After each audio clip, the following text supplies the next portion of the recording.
Committee Room 29. Sound. Okay, members, that is us in public session.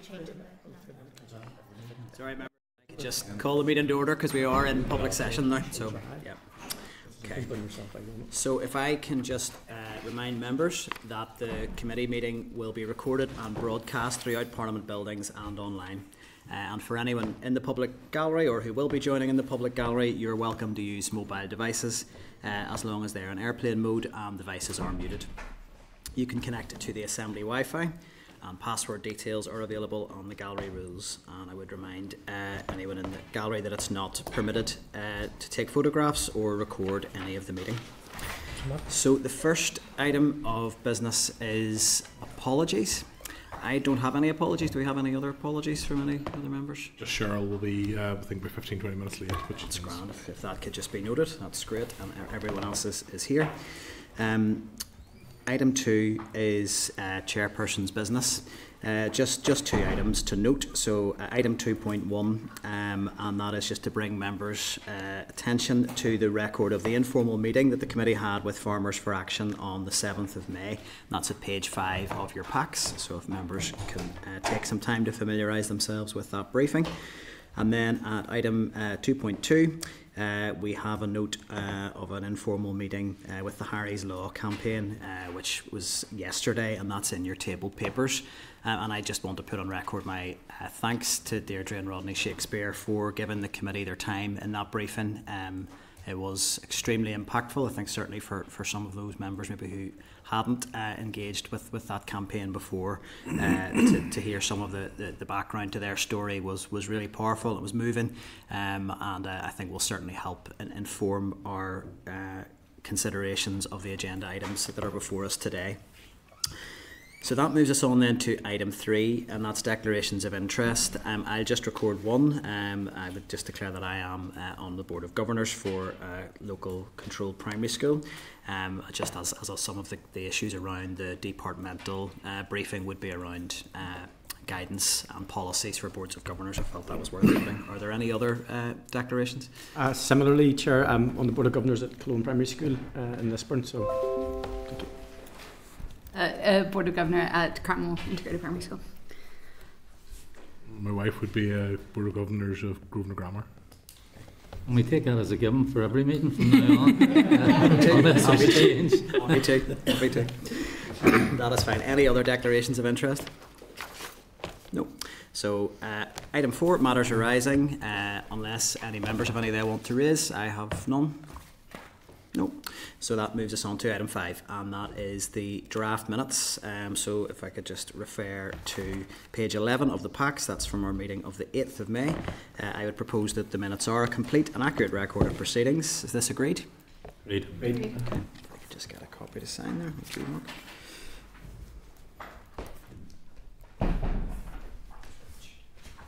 Okay. So that moves us on to item 6, and that is the outcome of the strategic planning meeting, which was held at the Clandyboy Estate of the Northern Ireland Forest School. If I could just ask the clerk just to speak to that briefly, in terms of summarising the actions agreed by the committee at that meeting, and then we can seek agreement if we're all content to endorse those. Certainly, Chair. So, first of all, in respect of the Forest School, they would have liked the committee to make representation to the department for them, and they know they have in the meantime written to the department themselves. But they flagged not only the work that they had achieved and the work that they're planning to do in the next period of time, but also actions that they could take if they had any more funding. So the committee may want to agree to endorse that.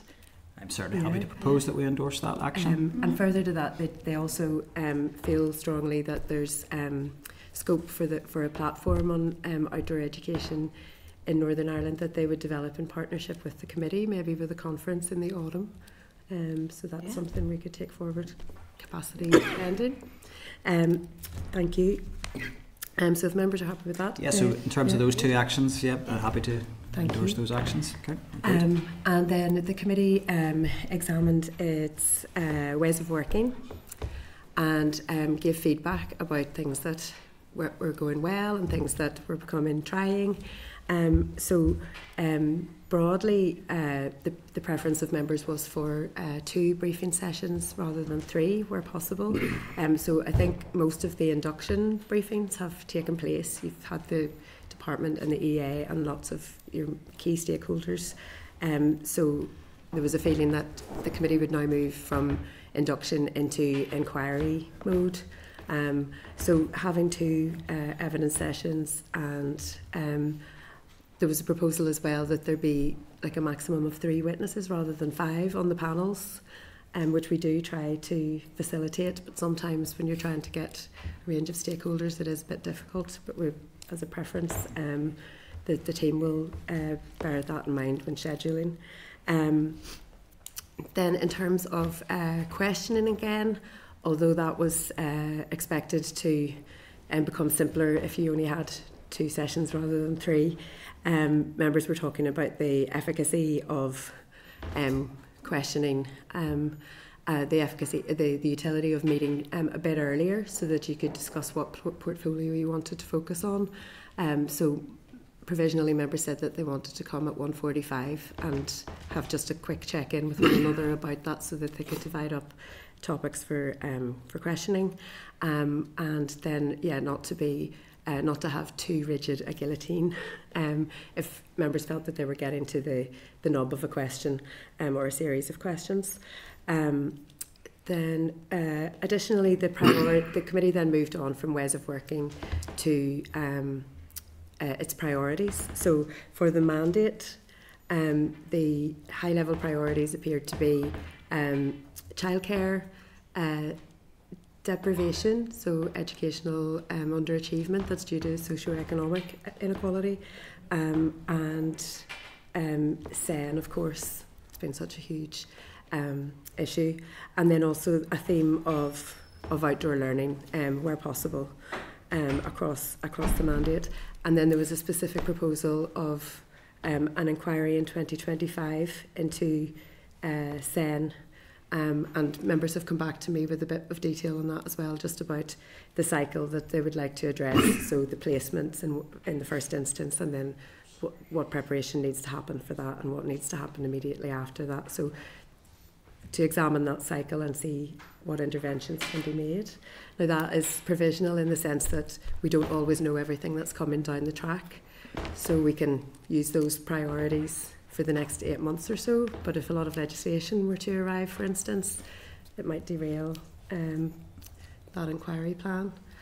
And then the committee moved to just look at its objectives and values, and it discussed effectiveness and what that looked like, transparency, of course. I mean, most of our meetings, I think all of our briefings really to date have been an open session, and there's been a big impetus for engagement, and particularly youth engagement, and the committee also just discussed the issue of dignity, which it hasn't to do with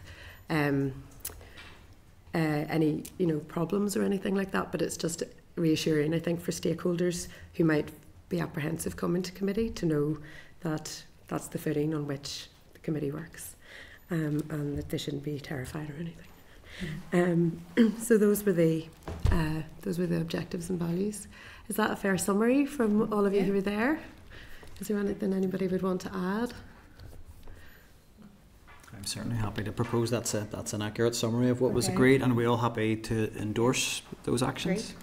Great. Okay, thank you. That's great. Thank you for that.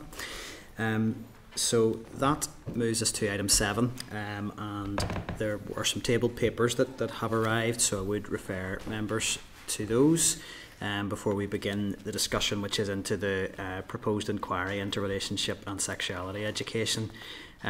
So again, I'll ask if the clerk could speak to those, but we have a number of things to consider.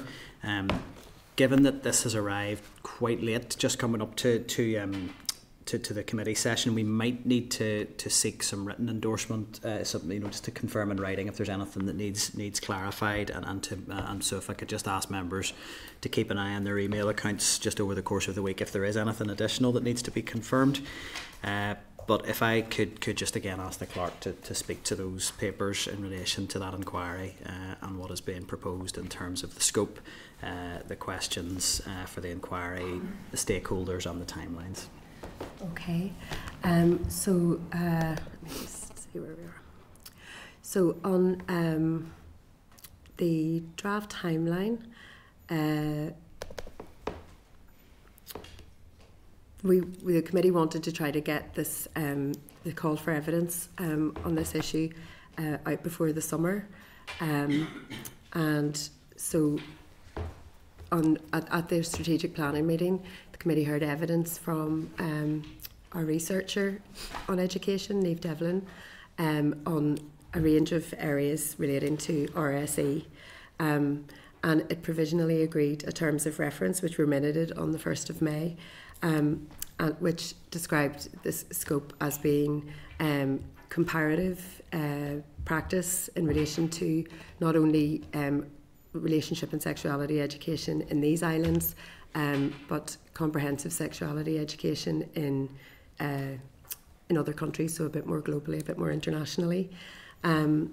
And then an assessment of provision in Northern Ireland, and then as a third measure, to make conclusions and recommendations in relation to that evidence taking. Now the committee had discussed a set of provisional work products and the scope of the potential inquiry back in April, on the 11th of April, and didn't want to delimit the scope of the inquiry, particularly didn't want anyone to feel left out, didn't want to restrict its parameters. So those are the terms of reference, and the call for evidence is planned to go out not on Friday but on Tuesday.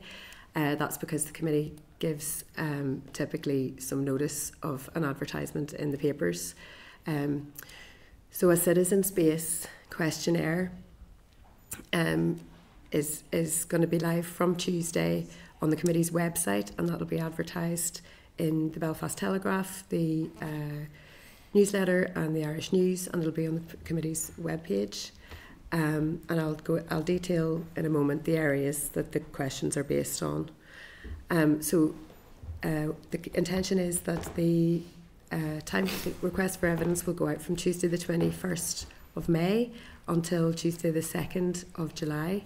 That's the day before the committee's last meeting, so that means that on your last meeting before summer you can have a readout of how many responses there have been, and broadly what the analysis is to the opinions expressed, and then there'll be time for the team to do a bit more in-depth analysis of those responses over the summer. So the education service, which assists us with engaging with young people of different ages and in different settings, have advised that a separate citizen space would be appropriate for young people. So we're working on that with them, so that has not been prepared just yet, and we would anticipate that would be ready to go out on Tuesday the 18th of June, so before the end of the school year, and then we would just leave that open until the start of the autumn term. The Assembly recess is from 6th of July until the 1st of September. It's anticipated that for a Wednesday committee, the first meeting back would be the 11th of September. So from the 11th of September until 20th of November, it's envisaged that oral evidence sessions would take place. So the committee can have a look at who has responded and invite some of those written correspondents to come up, but also Raise has gone off to get us a list of relevant experts, so again not only in these islands but internationally, who can come and describe any academic work that's been done in this area, any pedagogic work, and also what the parliaments have done, what the legislatures and the executives have done in respect of this. From about the 30th of October then till the 11th of December, there's space to have consideration of any draft conclusions and recommendations that emerge from the evidence. And so that will give some time for members to decide what they can agree on and what they want to conclude and recommend in a report to the House. So that's envisaging an 11th of December date for the final to launch the final report. Now that might be quite ambitious, because I think a lot of people are interested and there's a lot of good material out there, but we'll do our best to support you with that. The citizen-based questions aren't finalised, and Ray's are going to help me look at those before the end of the week, so I will issue those to you if you look out for them on tomorrow or Friday, and we'll you can reply to me if there's anything that you think is left out by email, and then that would go out on the Tuesday.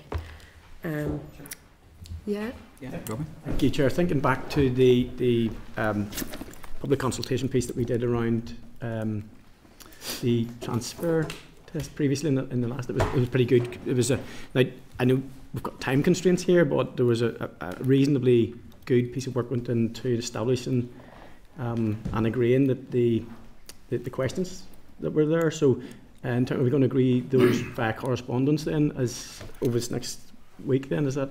Yeah, Robbie, I wasn't in this role when the transfer test survey was done. Okay. So, do you want to tell me a bit more about the... So it's just in terms of, so obviously the process was brought forward, the questionnaire was brought forward, but there were discussions because there were questions that members felt either were missing, then they were added, but there had to be an agreement from the committee because it's this committee's consultation that's happening. So, and when a consultation goes out, I want to be absolutely comfortable that the questions, I don't get picking the questions, we do it obviously democratically, but when for the consultation have any weight, the committee has to be content that the consultation went out, covered the bases that we needed to see covered. So if there's questions that need added, reworded or amended, is that the process we're in at the moment over this next week? Because we need to be very live to that. I'm just going to, if we want to achieve these timeframes. It would delay things, but I would be sympathetic to the idea that perhaps this requires a discussion rather than being done by email, because if there's disagreement or questions I agree with you, just on the time constraints. It is. Just in terms of time constraints, if there was just an agenda, just so that we can have an open discussion on those questions for next committee, with that and the consultation going out delayed by a couple of days is all it's likely to be. You're talking about having maybe 5 weeks before the summer rather than 6 weeks before the summer. So. Yeah, because I was going on the basis of the content of the research. So the issues were curriculum integration and content, policy implementation and school compliance, resources and support, teacher training and external providers, monitoring and evaluation, stakeholder engagement and inclusivity, legislative and rights-based considerations, and impact of withdrawal policies, which were the headings just in the research. But yes, certainly, Robbie, certainly. Just bring Kate in. If you're going to circulate it by email and everyone's content, then go with it. But if there is some feedback, then table it for the next meeting. Maybe that's the best way. Yeah, I think certainly if there's disagreement, it's probably can't be done by correspondence. So I think, but if everyone's happy, but if everyone's content, I mean, that seems like a reasonable proposal. That's a straightforward proposal. No issue with that. The list that you've just read out seems a lot longer than what I'd anticipated, to be honest. It seems to be, the research was fantastic. I mean, we complimented the researcher on that. I think I've raised a couple of times for us in terms of the focus of this, because there's going to be, there potentially will be a debate in the chamber, and I think for us, having learned from the previous committee, if we want to add value to this, I think we need to be very specific in the area that we're not writing the curriculum, but we need to be asking about it, because I think that's the critical part of this, what that's going to look like. But listen, fire it out. If that's the instruction that's been given, I'm content. But just addressing the process, that if there is an issue, and just to expedite, because we need to get this out in time, I agree, but we need to get it right, because to give everybody certainty that, because it's quite surprising what comes back off the back of a consultation, as we've learnt before, too. But yeah, I mean, I think there's not been a desire to restrict, the parameters of the inquiry. So that means that I haven't been able to exclude anything. But I want to steer from the committee. So yeah, that's great. I'll circulate we that. agree? And then you have time to in line with Kate's proposal then, that we circulate that in writing over the next few days. Yes. And if there's strong feeling that there is a need for a committee discussion and there isn't a consensus around what's going out, that we can bring that to committee next week. But certainly, Chair. I can certainly hope that there would be consensus on that. Okay. Yeah. Thank you.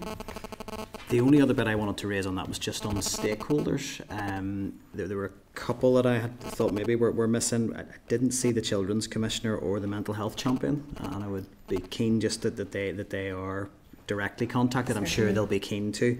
And also just in terms of a group who has been in touch, certainly directly with my office, Menstruation Matters would be a group that I would be quite keen to hear their views. Don't know if any members or anyone else on the stakeholder list that they thought were maybe missing. Sure, some of the ones I would have suggested are there. I have a list that I don't have to hand at the moment, but I would like, if possible, to maybe send a few on for suggestion. Please do. Inclusion, if Yes, that's I'll okay. follow up with these from you, David. Yeah. And I think the broad agreement was broad is good, so I don't think there'll be any desire among any members to exclude anybody from the consultations. Okay. Yeah, and it's kind of a double dunt. You know, we're writing to our stakeholder list everybody that we can think of, but then also the 3 papers advertise it, and when we get to the youth engagement, we'll push that on Facebook and social media as well. So in terms of what's been outlined there through the clerk and with how we deal with the questions for the citizen space, are we agreed to take that forward along those lines? Agreed? Yeah. Okay. That's great. So that then moves us on to the first of our 2 briefings today. So I'd like to welcome the Northern Ireland Human Rights Commission to committee today. If you guys want to take a seat and get settled, and then we will go from there. So just while you're getting settled, I'd refer members to the briefing paper from the committee clerk at page 40 and a briefing paper from the Northern Ireland Human Rights Commission, which has been provided in advance, and that's at page 42. And then there was also separate items provided in your packs, pages 91 to 122, which is some of the previous correspondence from other interested parties that we've received in relation to restraint and seclusion specifically. So hopefully members have had the time to familiarise themselves with those items. So before we move into the briefing, I would just like to welcome the Human Rights Commission to committee today, and thank you very much for approaching the committee directly to present on the issue of restraint and seclusion and other issues that you're keen to get on our agenda. So I would welcome Alison Kilpatrick, Chief Commissioner at the Human Rights Commission, Julia Buchanan, Senior Policy and Research Officer at the Human Rights Commission, and Emily Mills, Policy and Research Officer at the Commission. So you are all very welcome to committee today. So hopefully members will have had the chance to read the briefing provided already, but I will hand over to you at this stage for an initial presentation. I would ask that that be up to 10 minutes in length, so that we leave plenty of time for question and answer. When we move into question and answer, we generally look at 5 minutes per inquiry for each member. So if things are dragging out, I may have to come in to sort of cut answers short. So just to be mindful of that time frame. But we're really keen to hear, you know, as fully as we possibly can from you today. So you're very welcome, and over to you. Thank you very much. Thank you very much for the opportunity. We're very grateful to be here, and I'm particularly pleased to be joined by Julia and Emily, who are real experts on these issues. So I think we've got I'm certainly grateful for the backup from them. You've indicated it would be helpful if I gave you an overview of our role and also looked at restraint and seclusion. The written briefing you've mentioned, we included a few more issues than just those 2, but I'm not going to go into those in any detail, but obviously we're in your hands if you want to ask us any additional questions. Starting with our role, I'll keep this as quick as I can. We were established as a direct result of the express commitments in the Belfast Good Friday Agreement, and we were to be one of the fundamental safeguards for the protection of human rights, civil liberties, equality of opportunity. That was then enshrined in the Northern Ireland Act, and I'm telling you things that everyone here knows, but I think it does bear repetition. We were the first in the UK and on the island of Ireland. We were also the first to be accredited by the United Nations as an A status institution, and that means we have speaking rights on the global stage, and we represent, I currently am on the board, was elected to the board of the European Network. So we very much have an opportunity to influence what happens wider afield, but also to benefit Northern Ireland. We bring information and best practice home.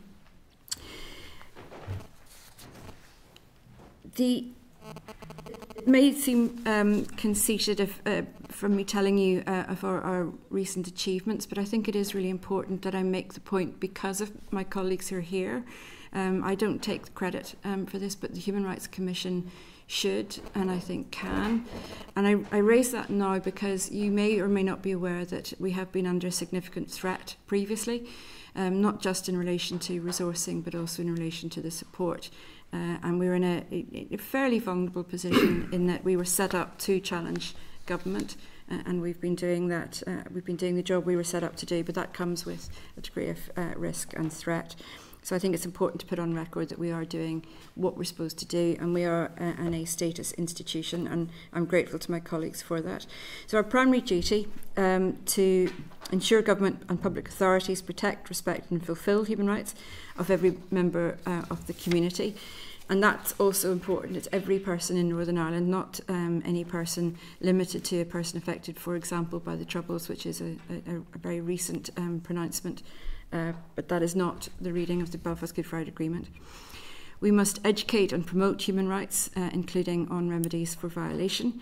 The Northern Ireland Act contains a number of mandatory functions, including keeping under review the adequacy and effectiveness in Northern Ireland of law practice relating to protection of human rights, advising the Secretary of State and the Northern Ireland Executive of legislative and other measures which ought to be taken to protect human rights, so very much where does it need to go next, advising Northern Ireland Assembly whether legislative bills are compatible with human rights, and providing advice to the UK Government and Westminster Parliament on matters affecting human rights in Northern Ireland. So that's what we have to do. Critically, to guarantee our independence, we have a number of powers which we may use to discharge those duties. And critically, I think it's as we see fit. In other words, we decide what, when and how, but within the functions given to us by statute. So we've power to conduct investigations, promote understanding of human rights through research and education, and an area in which we've been very active recently, provide legal assistance and take cases in our own name. We monitor the implementation of international human rights treaties and report to the UN and Council of Europe on the UK and Northern Ireland's performance.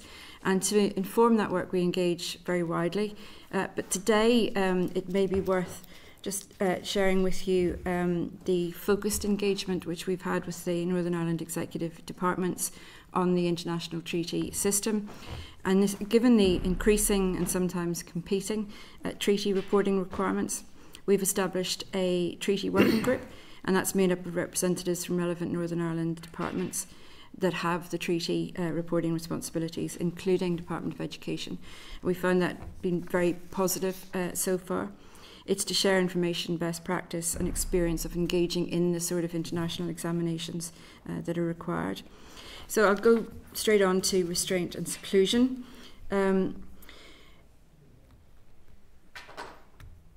Before I go any further, it might be worth just reminding, however, that on issues like this, it's always critical to take the views of those who have direct experience of the issues before we get into anything else. That's a whole other day in itself. But there must be a premium attached to those with lived experience, including the children themselves. Teachers, health, social care professionals, parents and guardians, but first and foremost, children with lived experience. But there are, even with that, regardless of the views that you may get from people with lived experience, there are basic human rights standards below which no one can fall. Legal principles that must be complied with when any act of restraint or seclusion is carried out by any person performing a public function.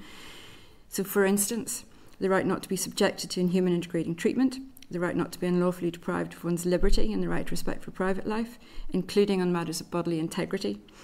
They're all protected by the Human Rights Act, which incorporates directly the European Convention.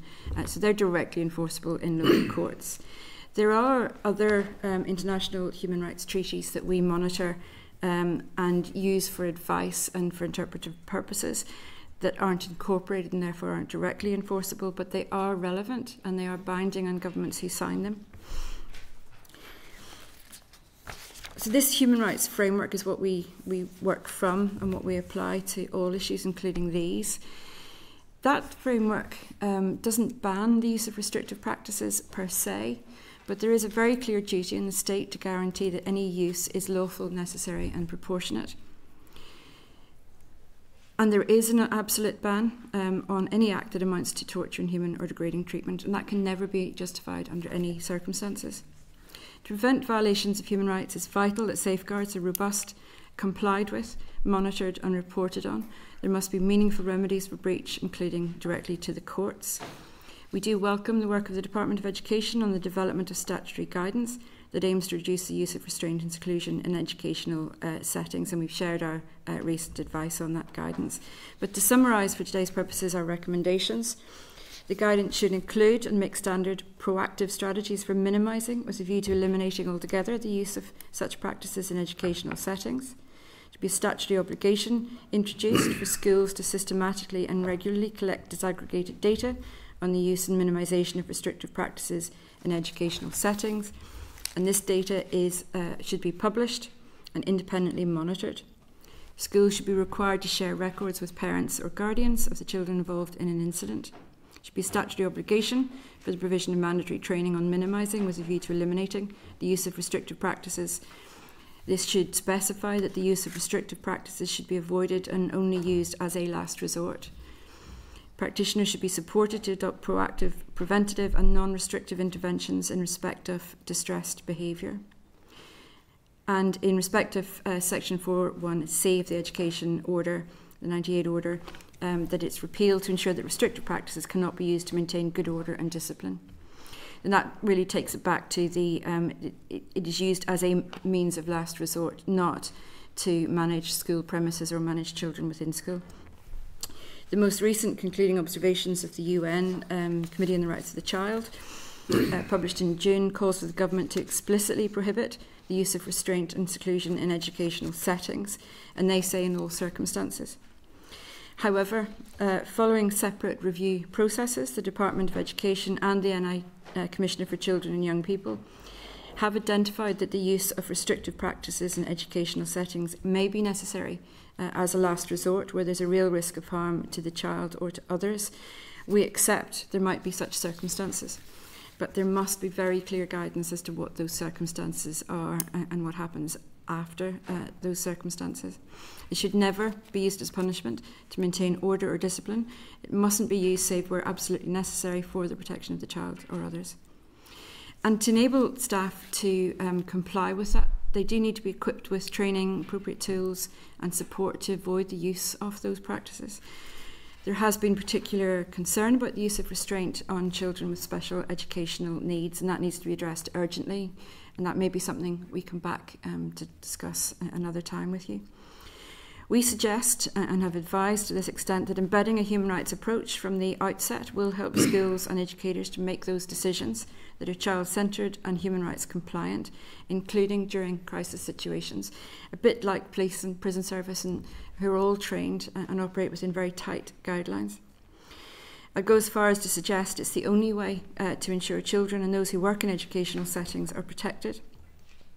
And underpinning all of this, there has to be robust procedure, recording of incidents, collection of disaggregated data, as I said, and close monitoring of it.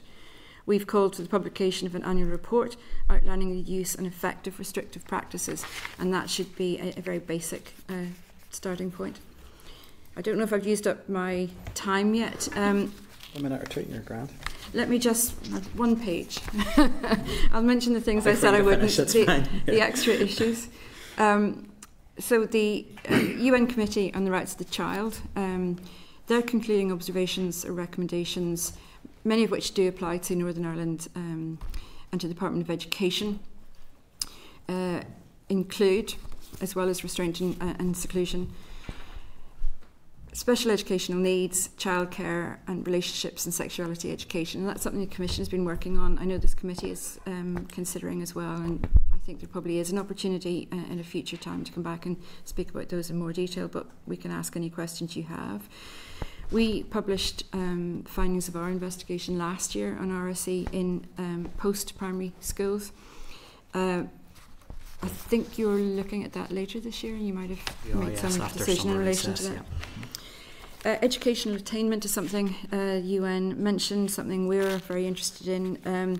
Certainly we know that children, there are certain children who are much more likely to experience persistent inequalities in education.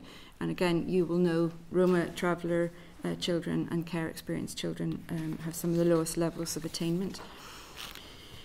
We also know increasingly that refugee children are seeking asylum. Support offered to them varies considerably. In some cases, it's just about sufficient, in others, absolutely not. Just finish with the point that all children do have the right to education. A general right as an access to teaching, but also to actually be educated while in the educational setting. So it's not just about access to a building in which there are teachers. Restrictive practice undoubtedly has an impact on the ability of a child to benefit from education. So it's about looking at what happens to a child and children whilst in their setting. So that's, I've raced through that a little bit. I didn't want to use up too much time, but I hope that was a helpful summary, and we're at your disposal. All the difficult questions will be taken by my colleagues. Well, thank you, Alison, and I just want to put on record my appreciation to the Commission for all of your work, I think, in helping members of this Assembly to understand and see policy through that human rights compliance lens. It's absolutely crucial, and I think particularly for the work of this committee, so your work is valued and appreciated. I want to put that on record. I wanted just to pick up on the restraint and seclusion aspect of this first, and other members may have other areas they want to cover. You particularly referenced Article 41C of the 1998 Education Order. Can I just maybe get a little bit more detail from you on that in terms of, from a human rights, a child's rights perspective, do you feel there's any justification for that to remain on the statute book? We consider that permitting reasonable force in those circumstances, constrained only by I think it's maintaining order and discipline, that is much too wide, and that is going to permit violations of human rights. Therefore, we have previously recommended that is amended, in fact removed. I don't know if, Emily, you were looking at this one. Is there anything you wanted to add? No, thank you. I suppose just to broaden out on that in terms of any which we hope will arrive, that statutory guidance on restraint and seclusion. Do you think it is possible to have fit for purpose guidance if that remains on the statute book? Because I have a concern that if that remains the overarching principle, that reasonable force to maintain good order and discipline remains, I would have a concern that it would be very difficult to have a guidance that feels fit for purpose. When you have a legislative standard like that, which permits it in such broad circumstances, where we say that should not justify reasonable force used on a child, then it's very difficult to see how any sort of guidance, statutory or otherwise, is going to fill the gaps, because it's going to have to counter what the legislation says. So we would certainly recommend the legislation is changed. Have you formally done so with the department in correspondence we have, with them? Yeah. Okay. No, that's very helpful.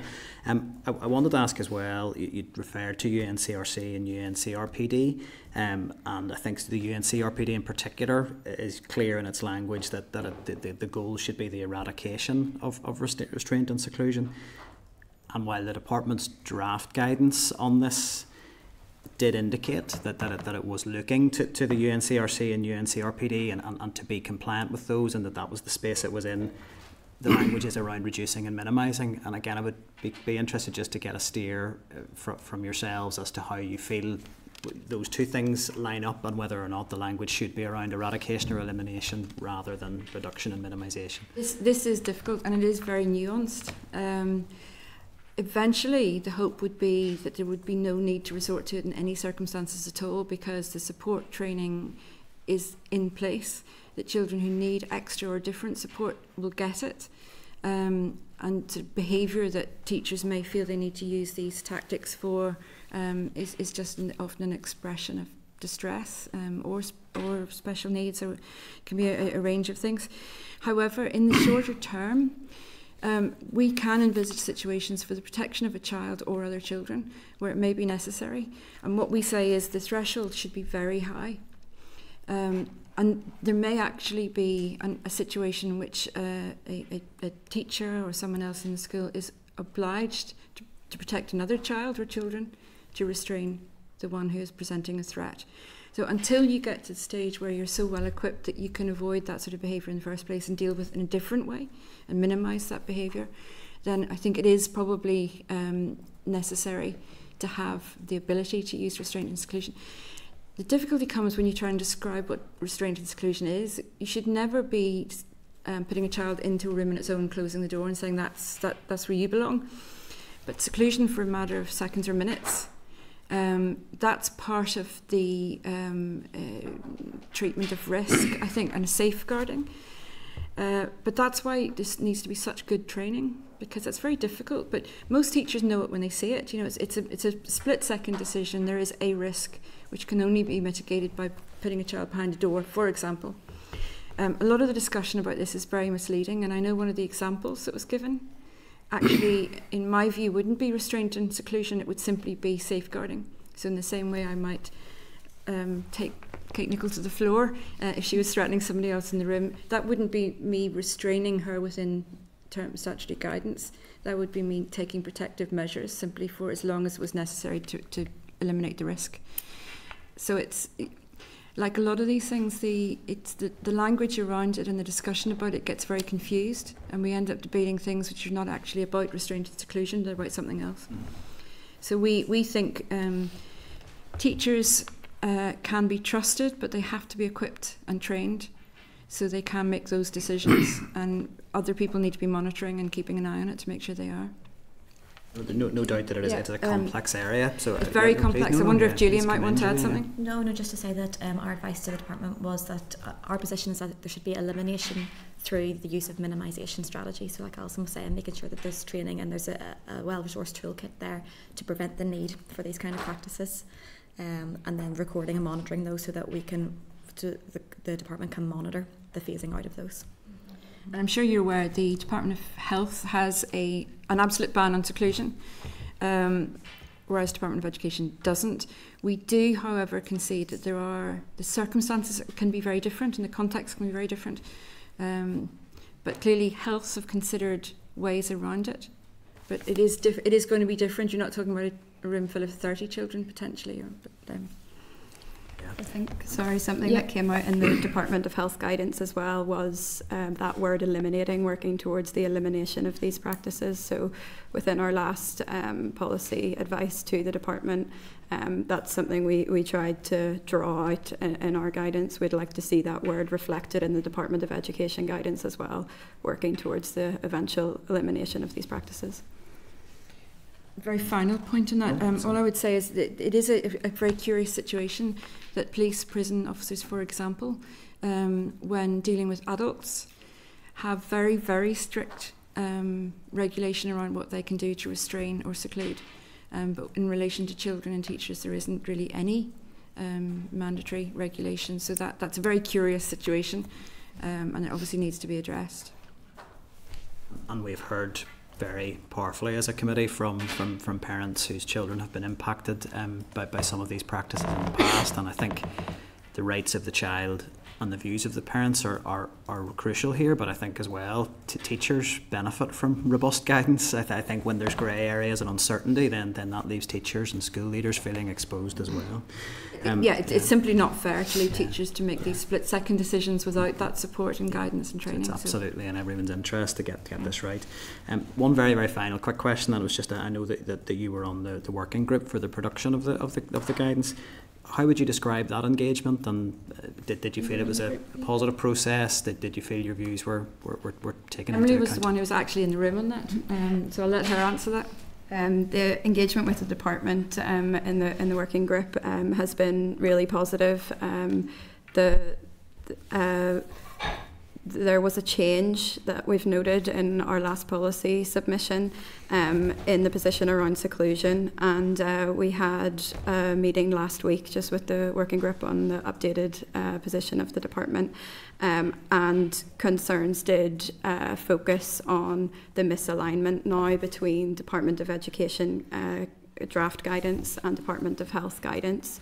I understand that the Department of Education are going to put a task and finish group towards working on those more like contentious, difficult issues. So we really welcome that collaborative approach to try to find a way forward on those matters, and that will be with child rights advocates, health and social care staff, school leaders, parents and carers, a wide range to try and focus on the alignment of the guidance. So yes, it's been positive, sometimes difficult engagement, obviously, around some of these issues, and I think from the last consultation, the department did say the diversity in opinion has made it quite a challenging area to progress in terms of policy development, but hopefully that task and finish group will find a way forward. Thank you. That's what we're welcome to hear that. I'll pass over to the Deputy Chair at this point. I want to ask you about oversight and accountability, because ever since I first read about the Zimbardo experiment, are you familiar with that? Yeah. Where there was an experimental prison set up and students were just randomly assigned to be guards or prisoners, and within a very short time the guards were abusing the prisoners, and the experiment had to be abandoned. And the learning from that is that where there is no oversight and checks and balances and accountability, then it's just part of the human condition, that where people have power, they'll abuse it. And we've seen that, I think, in some of the scandals within the health service. And although you have mentioned issues such as monitoring and reporting and informing parents, about instances of restrictive practices being used, in the situation in Muckamore, in the psychiatric intensive care unit, where there are some very intellectually disabled patients, some of those patients were being placed in seclusion 70 or 80 times a month, despite the fact that the guidance from the Belfast Trust was that it should only be used as a last resort. And all those events were recorded. And when the RQIA came in to do inspections, they saw those records, but didn't do anything about it. And I suppose, that sort of oversight and checks and balances are there, but where's the accountability? Where does the buck stop?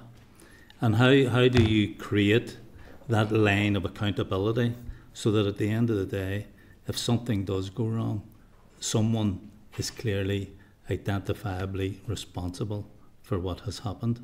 Not in the sense that, for the physical abuse, if it was physical abuse, but their responsibilities in terms of oversight. We were having this discussion just earlier before we came in. To whom do you actually turn finally when there is a violation or a suspected violation? And it's wholly unsatisfactory in this area, in our view. Now, there are various organisations set up to oversee bits of that, but it's very difficult to know where you go. And clearly it's not worked in the case of Muckamore. Also in relation to COVID and care homes when they were closed. There were a lot of families were being told, because they were private providers, that there was nobody regulating and nobody to whom they could turn. So we are looking at this, but ultimately it is the state that is responsible for its citizens. And in Muckamore, they are patients, mostly, I think. So whoever is responsible for putting patients into a place is responsible ultimately for their care, and that includes in relation to their human rights protections. So even if it's a private provider, they have been contracted by the state somewhere along the line, or they've been placed into their care. So they are responsible for making sure those rights are protected. We would love to see people coming into our clinic if they have got any concerns about that, to see whether we can do something to help. But there needs to be more coordinated oversight, I think. You see, Alison, in theory, in the situation in Muckamore, someone at a senior management level should have been accountable for the breakdown of what happened. Someone should have known patients were being put in seclusion 70 or 80 times a month. But no one is ever going to be held responsible for that. And I suppose what I'm asking is, how do you create a system or a clear line of accountability so that there is someone clearly identifiable at the top of it, and not just, there's a corporate responsibility, or there's a group of people who should have been keeping an eye on that. Do you know what I mean? I think ultimately, when you're talking about vulnerable people who've been placed somewhere, ultimately it is the state, so it's the department and the government. Even if it's a private provider, nobody can say it's not our fault or it's not our problem. There should be inspections, more inspections, and maybe better inspections. They may have resulted in a different outcome, and obviously the inquiry is going to look at some of that. I think the structuring of this. But clearly what happened is people weren't doing the job they were supposed to do. Yeah, no, I think that seems to be, but ultimately it's government who are responsible, because they're supposed to set up the framework to protect people, vulnerable people, even if they put them into private sector care. Do you want to? Yeah, one of the things that we raised in our advice on the statutory guidance was around the need for DE to take responsibility for overall accountability, and that's where we flagged the importance of robust data collection, disaggregated data collection, reporting and monitoring, so that DE needs to, I think we recommended to publish an annual report, so that DE has overall accountability and it can be held accountable by the Assembly. And again, that comes back to my point about elimination through minimisation, so that the Assembly can see we're moving towards that. Too often, we saw this with COVID and some of the care homes, too often government departments would say, well, we've contracted this third party, this private sector provider, it's not really for us. That's just not sufficient, that's not a good enough answer.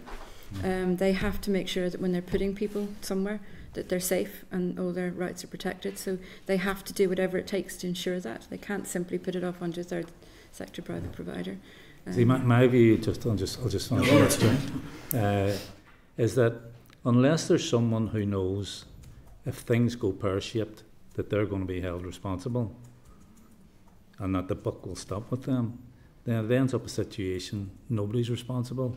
If somebody says the committee's responsible for such and such an issue, unless somebody on the committee knows that if things do go pear-shaped, they are going to be held accountable, then this sort of amorphous sort of structure where, nobody's really held accountable at the end of the day, in my view, it doesn't work.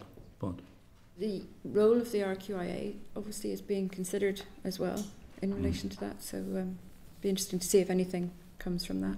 We do in the educational sphere operate in a slightly odd context where schools have a lot of independence, and that's fine. I think it is in the parental cases that we've seen, it has been complaints to boards of governors that have then gone through NIPSO, and that doesn't necessarily feel like the most robust way of ensuring that there is accountability here. So I think it's something we can maybe pick up with the officials. Just very quickly, Robbie, because Kate was coming in next. It's an absolutely critical question in relation to oversight generally in Northern Ireland. There's so many gaps, but lots of things are falling through them. Point, and it's like, where does it ultimately end up? Who's keeping an eye on everybody to make sure the accountability mechanisms are doing what they're supposed to do as well? Sorry.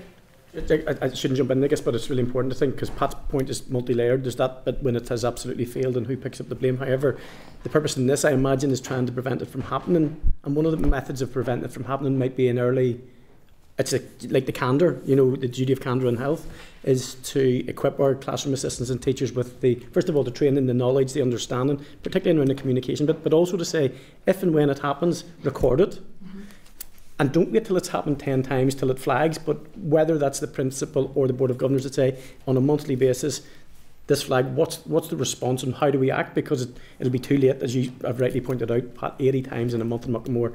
We can never go back there. So to get the balance, just trying to get the balance. Both that and then also the corrective. This catches everything in the end, but we never need to get there if we set the right parameters at the start in terms of the reporting and the monitoring, I suppose. Certainly be picking this up with the officials and everything. Kate, you were in next. Thank you, Chair, and thank you so much for your presentation and all the work you do. I wanted to touch on childcare, and thank you for the work you've been doing on this.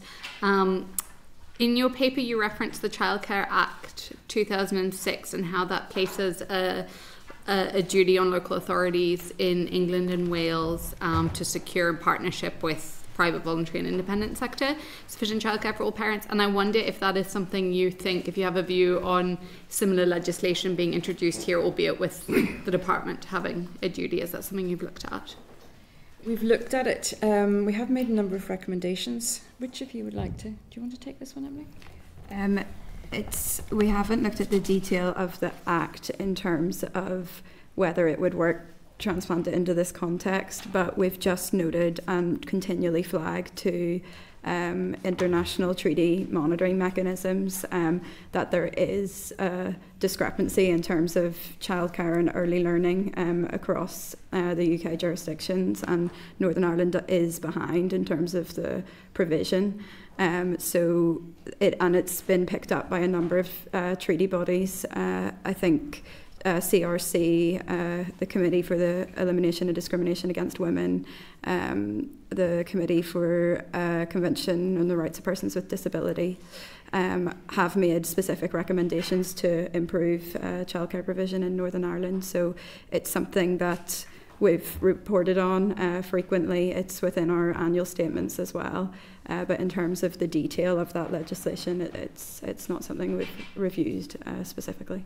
Okay, thank you. Yeah, I'm just interested because I think we're putting a lot of hopes on the childcare strategy and what needs to be in it, and I'm just wondering if we need any additional legislation to back it up, but we're going to be having conversations about this going forward. There were two other points I wanted to make. The first one is on RSE, so we're going to be having a mini inquiry into RSE, and there are some different views in the committee about this, and parental choice often comes back, and I wondered if you could touch on the rights of the parent versus the rights of the child, and how my understanding is the former should not dilute the latter. So when you're looking at the rights of the parent, the rights of the child, how do we approach that when looking at something like RSE? Certainly parents have a right to an input in relation to the child's education, but a parent can't deny a child the right to education, and that is going to override the rights of a parent. So a child is entitled to education. Julia's been looking at this. Do you want to? Yeah, so that the European Court of Human Rights has looked at this issue, and it's been quite clear that the parental right is there to support the child to realise their rights rather than instead of or in competition with. Article 2 of Protocol number 1 of the European Convention, it talks about the parental choice and parental rights, but that's about protecting pluralism in education. While parental choice is important, it's to support the child to realise their full right to education in that. Okay, thank you. And that's going to be a difficult, nuanced as well issue in relation to consent to withdraw from certain education, which I suspect you're going to have to look at. Yeah. But I think ultimately the guidance would be that there shouldn't be the ability to withdraw if it means the child is not receiving education.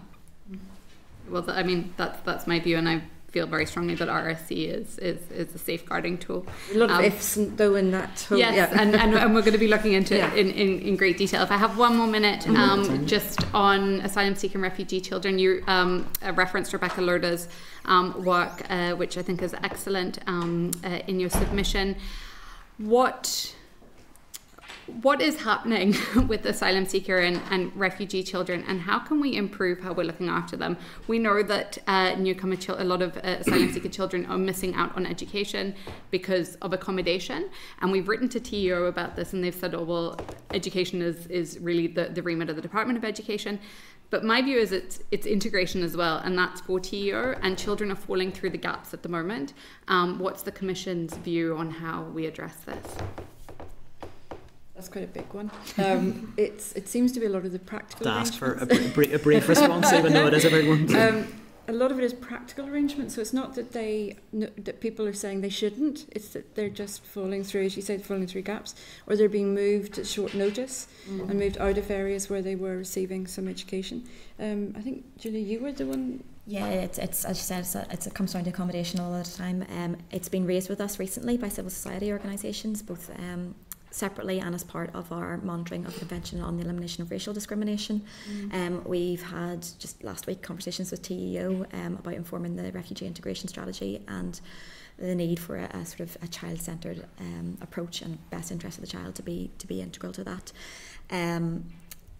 It does seem to be the gap between home office accommodation and then going into move-on accommodation, and that kind of breakdown in a school placement and the wait for a new one, and issues with the types of accommodation, things like that. So you're right, it's not just an education issue, it has to be cross-departmental. From what I understand, the refugee integration strategy will have kind of thematic aspects and cross-departmental work, but there's something that needs to be done urgently for the children who it's currently happening to, and we've heard reports of children missing school for up to 6 weeks, which is, it's a long time anyway for a child. It's a very, very long time.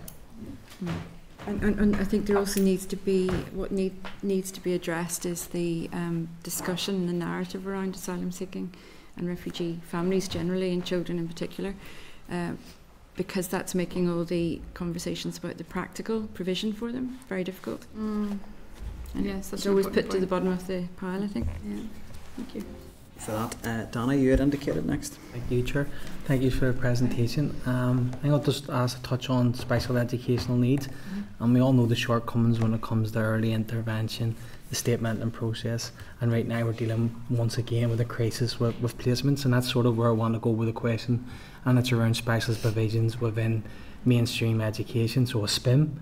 So just if you have any view on a SPIM, because there's a lot of children who would probably need to be in specialist schools and there isn't simply a place for them, and just, is anything coming through around that provision compared to that provision of in mainstream compared to being in a specialised school? And then because a lot of constituents come to me with their children end up being on reduced timetables, so just any view on them? Yeah. The CRC committee has made a number of recommendations around moving towards inclusive education, so that would be within mainstream schools having specialist provision, although we do know locally that there's challenges around that, and in particular the Education Authority's SPIM response is in response to a crisis situation and isn't providing the level of support, of long-term support that's needed. We haven't particularly reported on that to date, but it's something that we're keeping abreast of, and our wider recommendations are around improvements to the legal framework, but also respecting that operationally needs to be prioritised at the moment because of the significant shortcomings found in reviews. Well, thank you, and Emily, some of them will come in here and tell us that it's not a crisis, so thank you. That's definitely no problem. Kathy, you'd indicated. We have made recommendations in relation to updating the Act and the codes of practice and all of that as well. Thank you. Thank you. Thanks, Chair, and thanks for the presentation. I want to just touch on something that Kate mentioned briefly there around RSE as well, and it's more around the legislation, and quite rightly refers to making sure that pupils are receiving education that's accurate, that's age appropriate, that's comprehensive and scientifically accurate as well on sexual and reproductive health and rights. However, the guidance that seems to be going to principals and Board of Governors seems to reference delivering content in line with their own school's ethos. Just wanted to see, in your view, is this problematic? Do you see that this is maybe giving schools leeway to, deliver the content that they want to, rather than, what has been envisaged here in the curriculum? We accept that schools will and do and have a right to deliver an ethos, so they teach according to an ethos, and that parents are entitled to send a child to a school with an ethos, but that should never undermine the right to education, which is scientifically accurate, comprehensive and age appropriate. And so there are, but who determines what is scientifically accurate, age appropriate and comprehensive for those purposes? That becomes more difficult. Our investigation report set out some fairly detailed recommendations about who would do that and at what stage. But you're right. I mean, there is a possibility to undermine completely by saying that, well, our ethos is not to offer that education at all, and our view is that is in violation of right to education. Yeah, or pick and choose maybe. Exactly. Yeah. Too. So, but you need to look at what is being offered. You need to look at somebody needs to monitor the education. Who's Do you want to talk about the? I think it's Julia. Is it Julia? Yeah, I think it's with the regulations that came in last summer. I think the importance is around comprehensive and that kind of standardised approach, and that was something that our investigation highlighted in post-primary schools, the kind of disparity, that kind of postcode lottery. So it is that kind of nuance between school ethos and making sure that children are realising their right to education. And just that piece that you mentioned about the design of it, you know, who should that be? What did your research find, or what was your recommendation on that? Education inspector, isn't it? ETI do have a role, and they've published on this before. I'm not sure that I would need to look at it again to double check. We certainly, in our investigation, we said we would go back. We wanted to go back and monitor. We had the power to compel provision of a lot of training materials from a lot of schools, and I think we'll probably do that again and have a look and see if anything has changed. But it's difficult because we didn't sit in the classrooms, and we took the view that we shouldn't. That was inappropriate for us to be looking over teachers' shoulders. But we did look at all the lesson plans and what they delivered. And I think we need to go back and look at it again. But somebody needs to get a grip of it and decide what it is, what the minimum standards are. So the minimum content order and then the guidance is quite woolly. Doesn't really say exactly what that is or isn't. As part of our investigation report last year, we committed to doing a kind of follow-up this year and just monitoring progress on our recommendations. So that will be something we'll be looking at over the next few months. We've also highlighted to the department in response to the consultation on the guidance around the need for data collection and monitoring and the publication of reports to monitor usage of it. Thanks. Cara, we're in next. Yep, oh, happy days. I didn't know I was next. Thank you all so much for being here. My questions are around seclusion and restraint. I'd just like to ask what your thoughts are. Is there any concern with the current use of professional jargon when it comes to obscuring the realities of the practices of restraint and seclusion?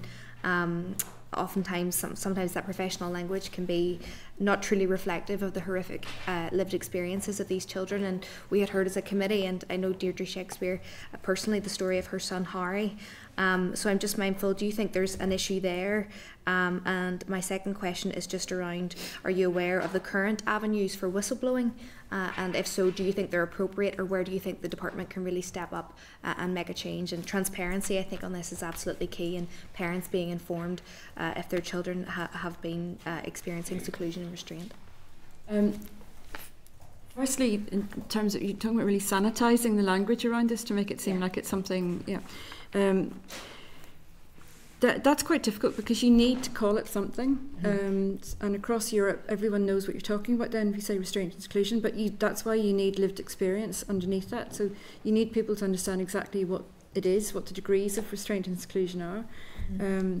Because putting a child in a room for convenience or for better management of school for hours on end that's not acceptable, and that is a violation of human rights.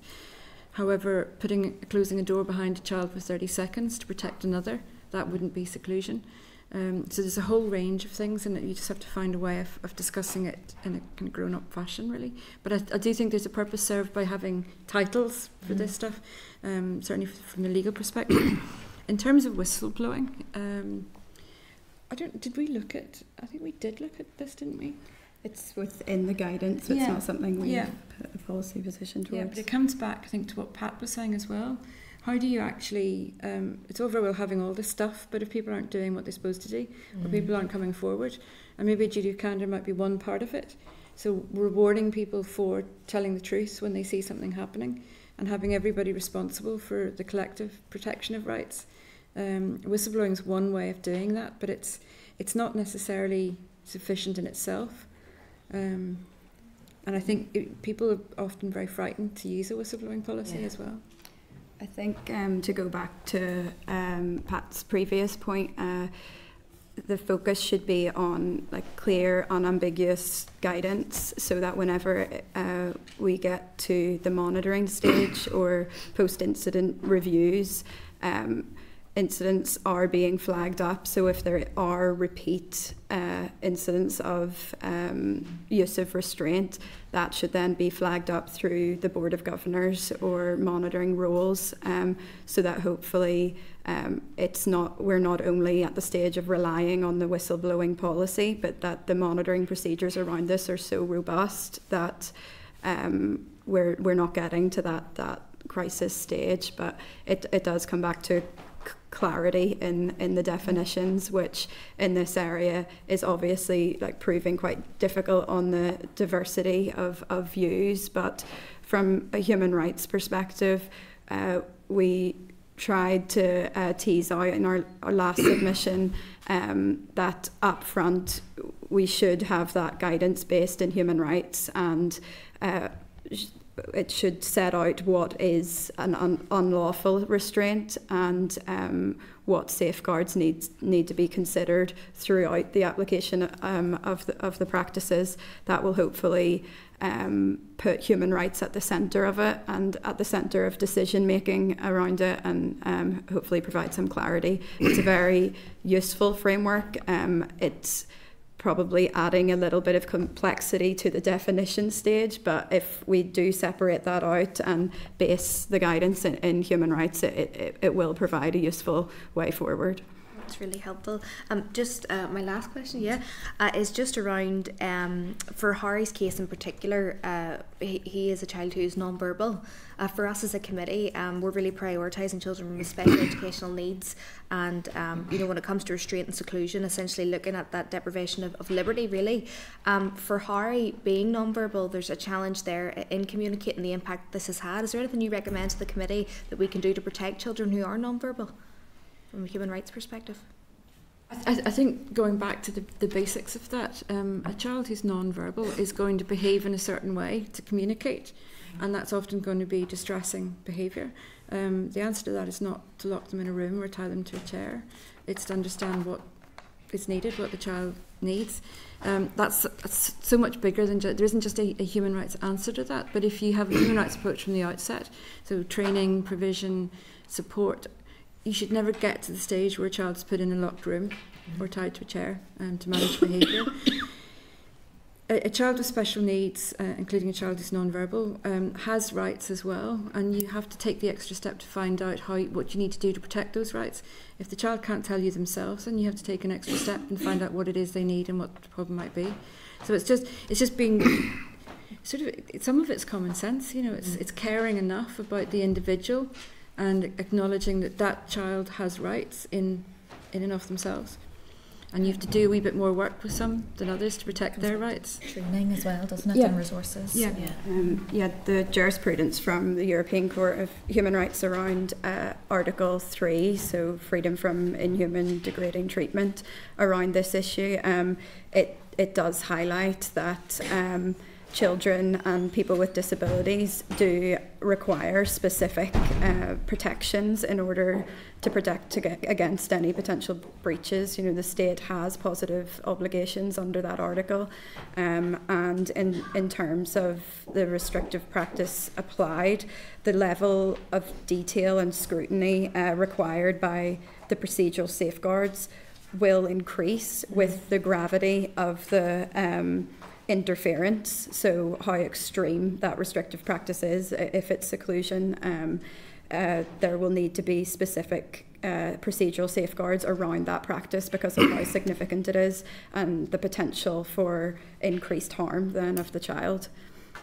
That's just reminding me of something I should have said, Pat, as well. I could just ask briefly on this final point. Thanks, it's just that there is, in relation to violations of rights like torture and human degrading treatment, right to life, bodily integrity, etc., there is a positive obligation in the state to investigate effectively, much like the police have to investigate deaths in their custody. Mm-hmm. So somebody is going to have to grapple with that, and that's an obligation on the state to do that. And that means a full, effective, independent investigation. Thank you so much. This is really helpful ahead of our next briefing, so thank you for being here. Sorry, could I just add one more thing? No, absolutely. I mean, it's important. It's important. It is important that we hear from the experts. This also doesn't sit separately to the equality duties on schools, so reasonable accommodation and accessibility duties are still going to need to inform what interventions are used on these children. So yeah, equality and human rights duties should just be grounded in the departmental guidance. I'm just, I am struck, and I think we get this a lot on the committee, just we do operate in a slightly different area in education with that system where schools are that little bit removed from the department.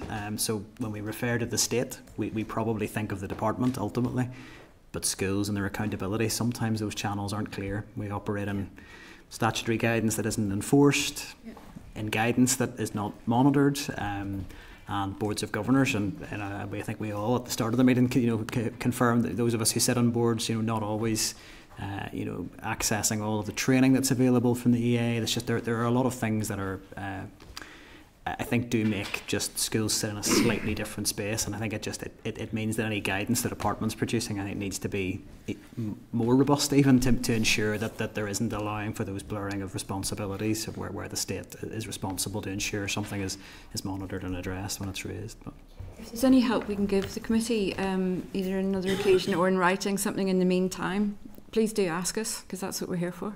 We can address any of these points in more detail. Thank you. David, you had indicated. Yes, thanks very much.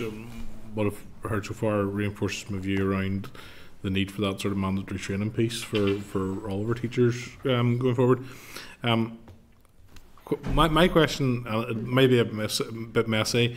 I come from a position where I hold my hands up and say it's an area that, until engaging as part of this committee, I didn't have any significant knowledge of, and I guess for me, I've heard the testimony that we've heard from people who have had personal experience has been very useful. In some cases, though, it's examples of cases where you can see that that's fundamentally wrong, and really the issue that I have in coming to my own understanding of it is more the grey area and where things sit. And when I've been in some special schools myself, I've seen use of, and you may tell me that this is not actually related, but use of, taking a child out of the class, giving them time in a room or a sensory room. The door, in my experience, from what I've seen, was open, and a teacher or assistant there with them, speaking to them. It seemed, I have to say, from my sort of point of ignorance, a very positive experience and way of sort of managing that situation. In one case there was a dog, and they'll be allowed time with the pet, and that would just to try and calm them down before they went back into their class. I'd seen in some of the papers that I was reading that there was a concern about separating children from their peers, and I guess for me that seems to be, for me, the grey area, where locking a child in a room and closing the door behind them and leaving them by themselves for any significant period of time seems to me a very wrong way to deal with anything. But is there any concerns around that sort of practice, where what I'm saying seemed to be a relatively positive way of dealing with something, but it's nevertheless taking a child from their peers and leaving them with an adult and with support and with sensory items and so on? Where does that sit in some of the advice? Is that, because it seems to me it's sound to me like either restraint or seclusion. Okay. That's just support being offered outside of the classroom. In many ways, that's the example of what would be a more positive way to manage some of these situations. I think everything depends on the context, doesn't it? It depends why it's being done, it depends for how long, etc., what's happening to the child while they've been removed. And this is why it's so important to recruit the right teachers, resource them properly, train them properly, so that they can make those proper decisions. And they're the ones better than I wouldn't say I'm not the expert to know what to do with a child in a situation like that, but certainly that's not what I would envisage as being restraint or seclusion. Certainly wasn't restraint, but that seclusion piece. I mean, it's having some sense about it as well. A measure and trusting, but overseeing well-trained, resourced people to do what they're better at, but making sure that they're very good guidelines in place. I appreciate that. I think it also comes down to consent. Like, did the child elect for that to happen, that because it's not under human rights standards, it's not necessary that the door is closed or even locked, but that the child did not consent to that, and then they'll look at the style of restraint, the duration, things like that, but it does come down to whether that was volunteered or not. Yeah. No problem. And then I guess more of that sort of grey area where the line is gets in whenever there isn't a consent issue and how you then handle it, I guess. But no, thank you very much for your answer. Appreciate it. All I would say is there are lots of things that many of us have to do to which we don't consent. So a child doesn't have to consent to everything. Yeah. It is a balance, and there are. But that's why the guidance is so desperately important, and the training. They need to be able to make those assessments. And a child may not like having to go to its next class. It doesn't mean if it is asked to go to the next class, it's being secluded. But you get the point. Yeah, no, I appreciate it. There are. I appreciate some of these discussions there's more relevant people to have them with in terms of the personal experience of teachers and so on and managing that, but it just depends was on the age your of the view child around and their that. capacity, all sorts of it's very difficult to give an answer, I think. As well. Yeah. Thank you very much. Yeah, I think just highlights that getting the guidance right is what's crucial in terms of protecting children's rights, ensuring parents are informed and the teachers are equipped to do their roles safely. So I think it's just, I think it benefits everybody to get this right. Busy teachers who are under-resourced, have too many children to deal with and aren't trained properly. I would not want to be one of them. So to ask them to be balancing these rights all the time is very difficult. They shouldn't have to. It's not fair in them. It should all be done in advance for them, so they know what it is expected of them. Yes. Certainly in my own business, special schools, I have to say I have huge admiration for the work that everyone in those schools do, and it's trying to balance that against some of the experiences that we've heard from parents and how you put those safeguards in place.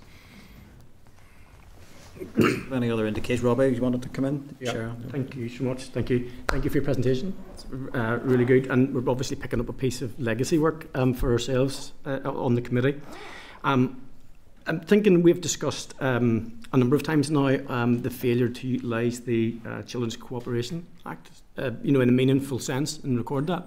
But what is concerning to me at the moment is the UNCRPD, the UNCRC and human rights are written, but they're not written in a health or education specific manner. They're written in a more general term.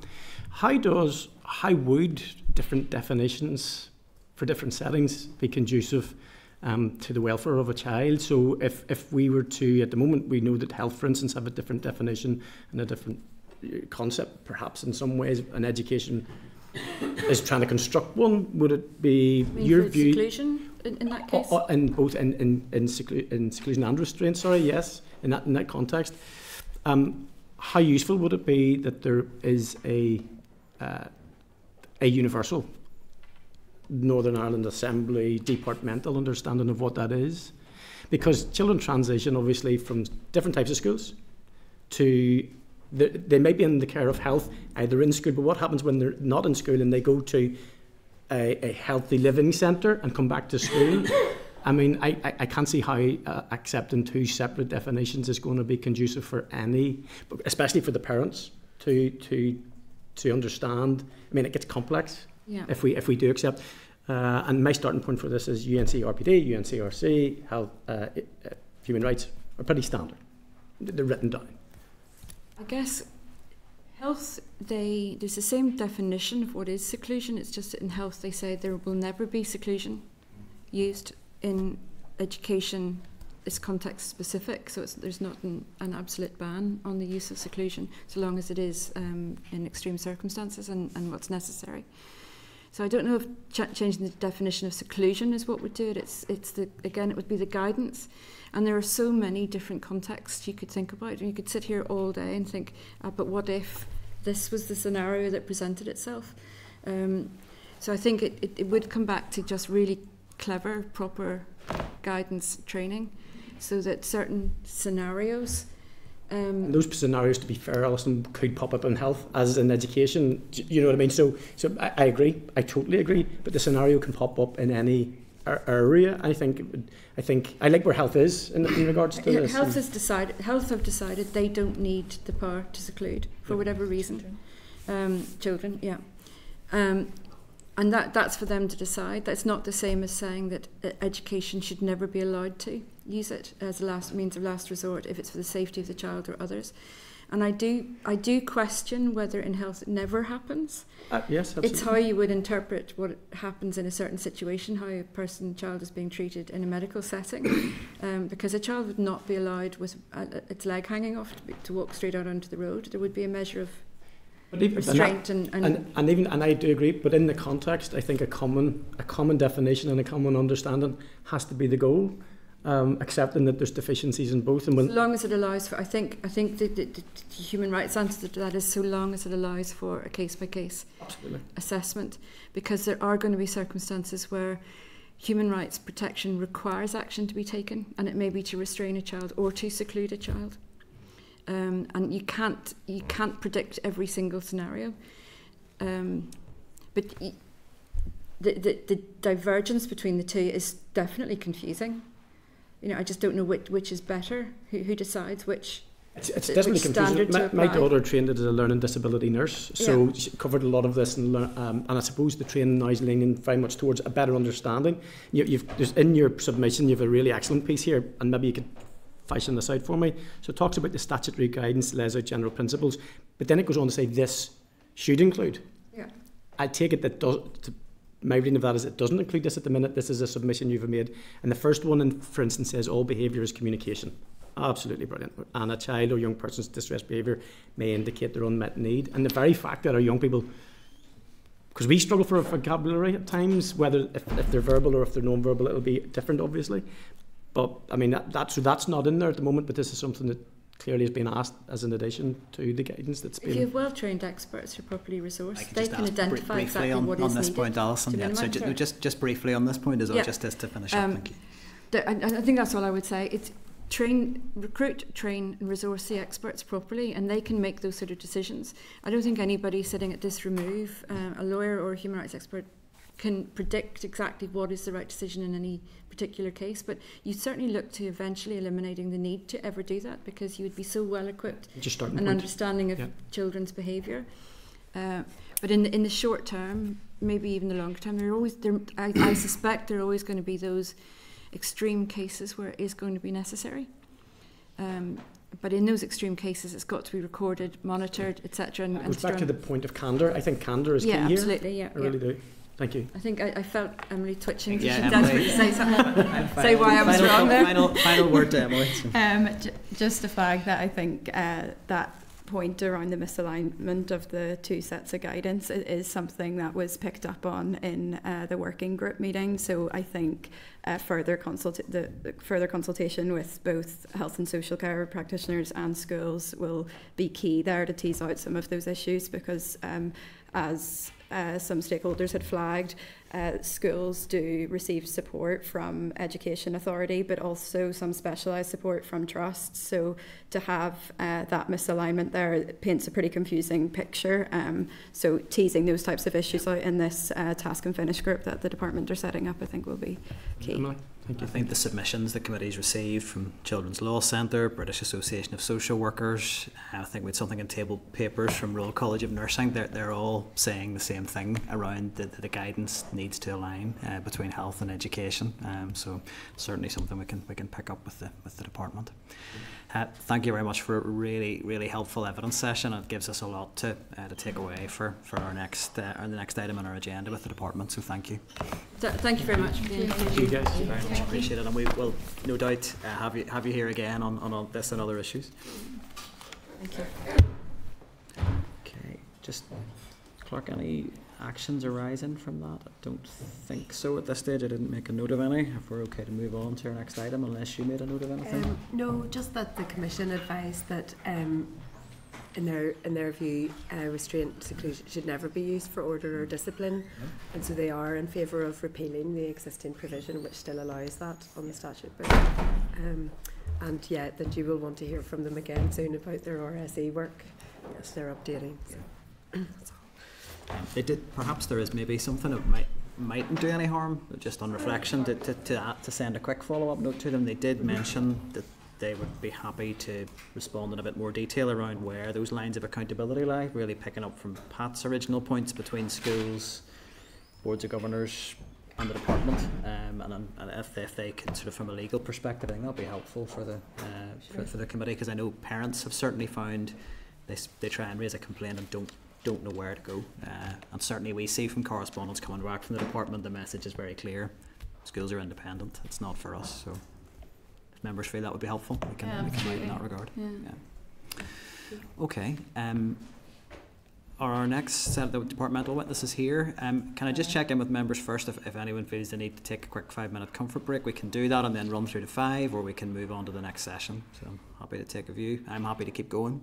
So, crack on. Okay, if we're going to bring the next witnesses in, and that just brings us to item 9, and that is a briefing from the Department of Education on restraint and seclusion. So I would refer members to the briefing paper from the committee clerk, that's at page 140 of your papers, and a briefing paper from the Department of Education at page 143. And then there is the Department of Education report on the review of restraint and seclusion in educational settings at page 148 of your papers. So I'll just let everybody get settled and then we'll get things started. Okay, so you're all very welcome here today, and thank you for giving your time to the committee. Here from the department today we have Peter Hutchinson, who is the Director of Raising Aspirations, Supporting Learning and Empowering Improvement in the department. We have Michael Leonard, Head of Additional Educational Needs Team within the department. We have Judith Logan from the Additional Educational Needs Team, and Andrea Kelly from the EA Behaviour Support Services, and you're all very welcome. So thank you for your time. And just to clarify, Andrea, that's EA Behaviour Support Services within the department, is it, or as an EA representative today? It's EA representative. Just checking, my notes weren't clear on that, so just to make sure I hadn't assigned you to the wrong organisation. So thank you all for attending today. So really at this stage, I'll be handing over you for an initial presentation. We have had a fairly detailed briefing coming through, so it's really anything that you feel is crucial to highlight with the department in terms of with the committee from the department in terms of opening remarks. I would ask for that to take up to 10 minutes, and then we'll move, and I would emphasise up to 10 minutes, and then we'll move to question and answer. Generally keep to a time scale of around 5 minutes per inquiry per member, so just to bear that in mind in terms of your answer. So we'll try and get to questions quickly, and if officials can get to the answers quickly, that's always helpful to get to the issues we're looking to discuss. So thanks again, and over to you. Okay, thank you, Chair. If you don't mind, yes, I will take just a few minutes just to outline some of the key points that we provided in advance in terms of the briefing paper. So firstly, thank you for inviting us today, provide an update on the work the department has been undertaking in relation to the statutory guidance on reduction and management of restrictive practices in educational settings. The committee members will be well aware that this is a complex matter which has emerged as an area of significant interest in recent years, with a number of cases being brought to public attention by parents and carers of children with lived experiences. I think we can all agree that there is a clear need for such guidance on the use of restrictive practice in education that has the best interest of children and young people at its heart, and also provides schools and teachers with the clarity and support that they require. As I say, we provided some information in advance by way of briefing paper, and I'll just try and touch on a few of the main points at this stage. But from the outset, I should be clear that restrictive practices should be seen as actions of absolute last resort when all other approaches to supporting the child or the young person have been exhausted. The draft guidance which we are here to discuss is not intended to cover all aspects of how schools approach behavioural issues, but is dealing with very specific instances in which physical interventions by staff may be used within the existing legislative framework as a matter, again, of last resort. We see this as a continuum of approach with a range of policies, strategies and procedures available at schools before we reach the stage where this guidance would need to be considered. For instance, schools will have their own policies in place about positive behaviour, about discipline, about pastoral support, about child protection, and other of similar. And these will be supported and informed by departmental guidance or resources available from the Education Authority Behaviour Support Team. I think positive examples of the ongoing work on this include support in terms of trauma-informed practice, the promotion of relational or restorative approaches, nurture principles and nurture provision, and post-primary behaviour support hubs. But all of this talks to a cultural shift in how we support children and young people. These strategies reflect the importance of early intervention and understanding and identifying potential behaviour triggers and seeking to manage and de-escalate before the need for any additional action. In terms of restrictive practices, this is an umbrella term that refers to an entire range of interventions such as restraint and seclusion that are considered to infringe on a person's rights. In 2020, the Department began a formal review of the use of such practices in educational settings, working in close conjunction with a range of stakeholders. The findings and recommendations of the resulting report were published in March 2022, setting out 6 recommendations, many of which related to the preparation of statutory guidance. Such guidance was developed again with close conjunction with a range of stakeholders and a public consultation held in the autumn of 2023. The draft guidance was developed on the basis of the underlying principles based on the 2022 report. These principles included a child-centred approach, understanding behaviours and what they are communicating, understanding what restrictive practices should never be used, understanding what supportive practices are and when they should be used, understanding behaviours of concern and the development of behaviour support plans, understanding the last resort circumstances when reasonable force could be used, having measures in place that ensure the recording of supportive practices and pupils' care plans, planning and training that prevents escalation and addresses crisis situations before they arise, and having measures in place to ensure mandatory recording and reporting of such instances. The purpose of the guidance is to provide clarity on the use of these practices with the aim of reducing and minimising such practices. The key message throughout it all in terms of this about issues such as physical restraint, reasonable force or enforced seclusion is that they should only ever be used as a measure of last resort in a crisis situation to prevent children and young people and others coming from harm. They should only ever be used when it is necessary and proportionate to do so, and they should never be used as a punitive or disciplinary measure. When a restrictive practice in an educational setting is used, this should be recorded with the parents informed, boards of governors notified, records kept and be available for inspection and review. In line with the recommendations of the 2022 report, the draft guidance also defines what we call supportive practices. These are seen as physical interventions used again in the best interest of a child for safety, health and well-being purposes. Any supportive practice should always be the minimum intervention needed to provide the necessary support and have a focus on inclusion of the child in the educational setting and access to the curriculum. In contrast to restrictive practices, which are by nature a reactive action to a specific crisis situation, supportive practices should be agreed in advance with parents and carers and, where appropriate, the child or young person, and this consent recorded as part of a care plan. Supportive practices could include physical support, medication and therapeutic support. In addition, the guidance speaks of what we describe as supportive spaces, which would be dedicated areas of a building or an outdoor space away from noise or other people that pupils can access of their own free will and, when needed, to refocus and regulate their own emotions. Pupils would not be left there unattended in these spaces, and they would always be free to leave whenever they choose to. Throughout the initial review process and the subsequent development of the guidance, the Department has engaged extensively with a working group and a reference group and a range of other stakeholders, and we provided information on those who participated in those two groups. They continue to play a key role in our work, and we will continue to engage with them as we look to move to development of final guidance.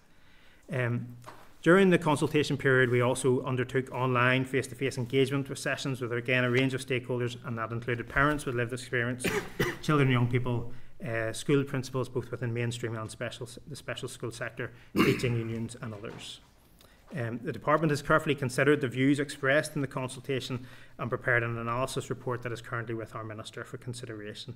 And you'll appreciate that it is challenging to go into a level of detail about the responses until the Minister has given his approval, but I can say there are a number of recurring themes that we need to look at in terms of the final guidance, but a general view that respondents were supportive of the need for statutory guidance and welcomed the fact that the Department had produced the draft for consultation, but a majority of responses feeling that further work was required to improve the guidance before it is implemented, to ensure that it not only meets the principles set in the 2022 report, but also the needs of children and young people, and is also deliverable for all those working in education.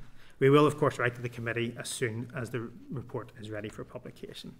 So as I say, it is our intention to begin further work to revise the existing guidance, again working closely with those with an interest to address these core issues. And just as I close, again to re-emphasise, it is important that the final guidance protects and safeguards our most vulnerable learners, reflects the concerns of those with lived experience, and we must also ensure the guidance is deliverable in schools and not unintentionally impinging on positive supportive practices used by teachers and staff to allow children and young people to enable access and the curriculum. Hopefully that was under 10 minutes, and I'm happy to take any questions. It certainly was. Thank you, Peter.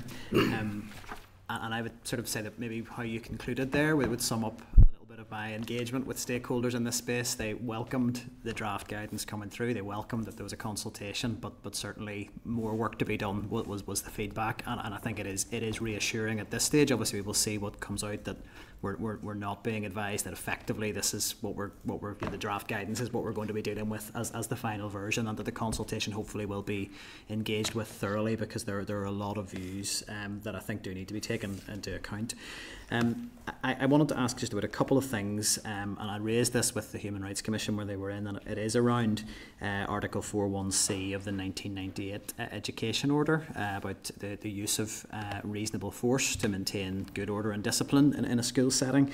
That did come out in the department's previous report as a recommendation that be repealed.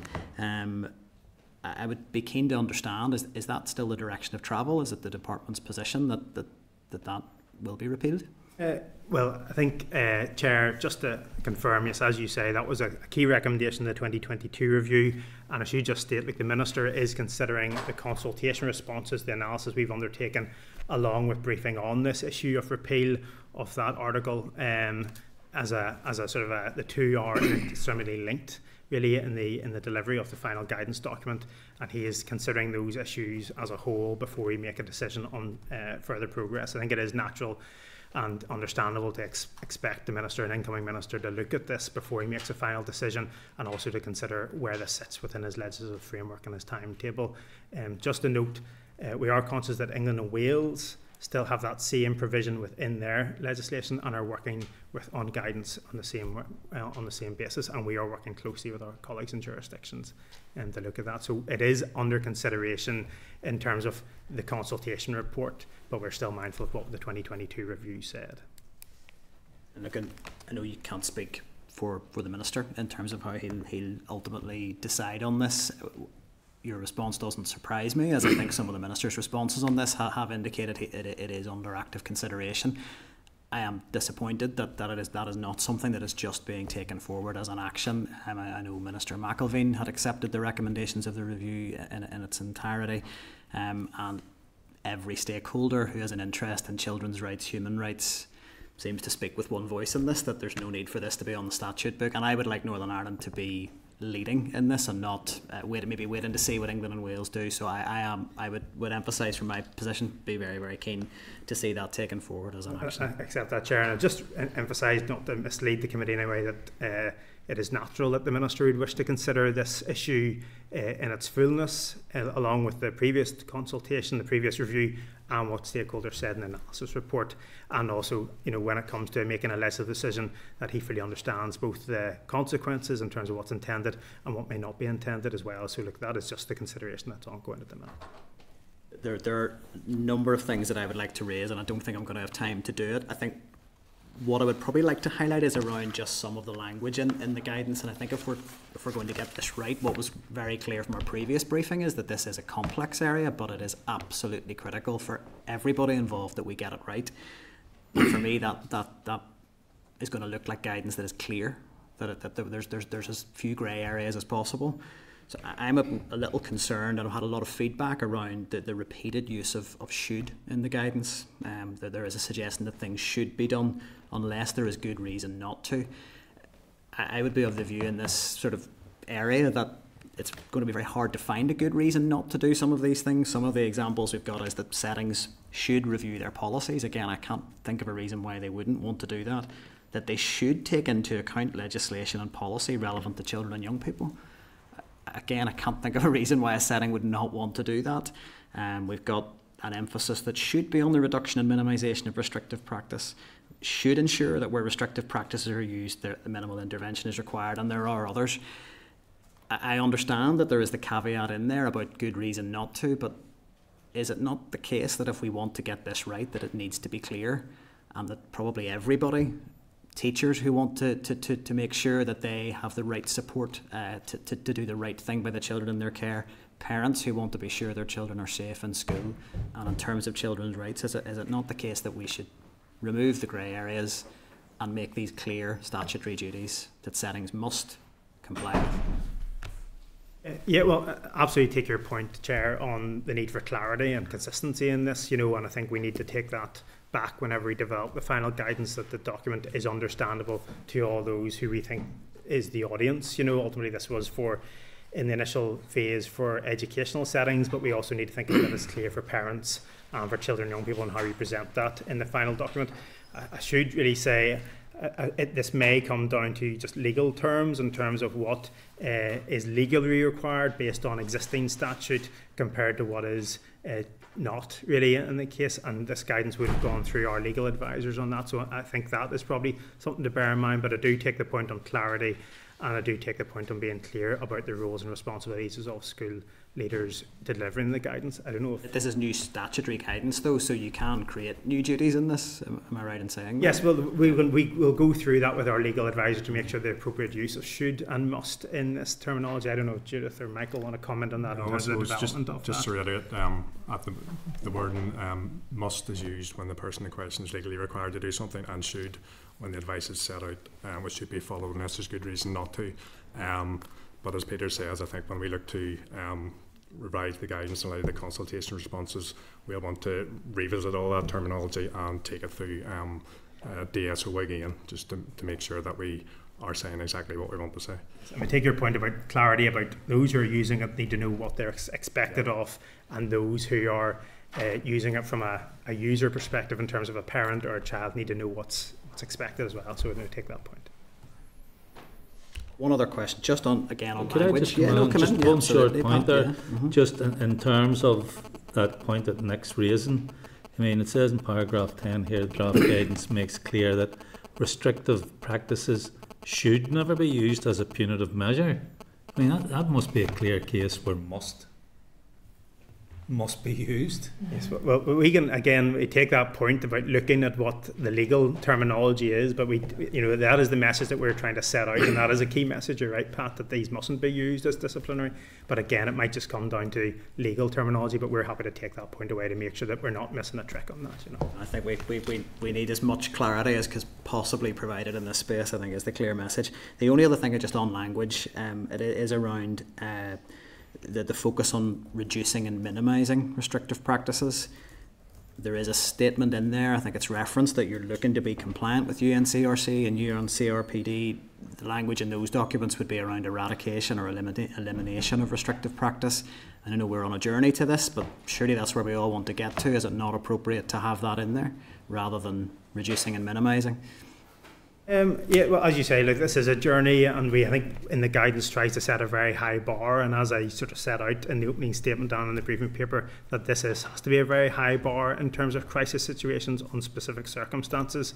So I think in terms of the UNCRC concluding observations, we've looked at them, and for that issue of eradication, I think our language is largely inconsistent with other documents, in that there may always be, even if we aim for eradication, which I suppose is there may always be certain circumstances. So we just need to go back to clarity about what is the intended outcome in this, and not to mislead people as well. But certainly it is a journey. The end goal is to reduce that these are absolute last resort, and eradication is the long-term goal. But even with that, there may still be certain circumstances where these situations arise, unfortunately.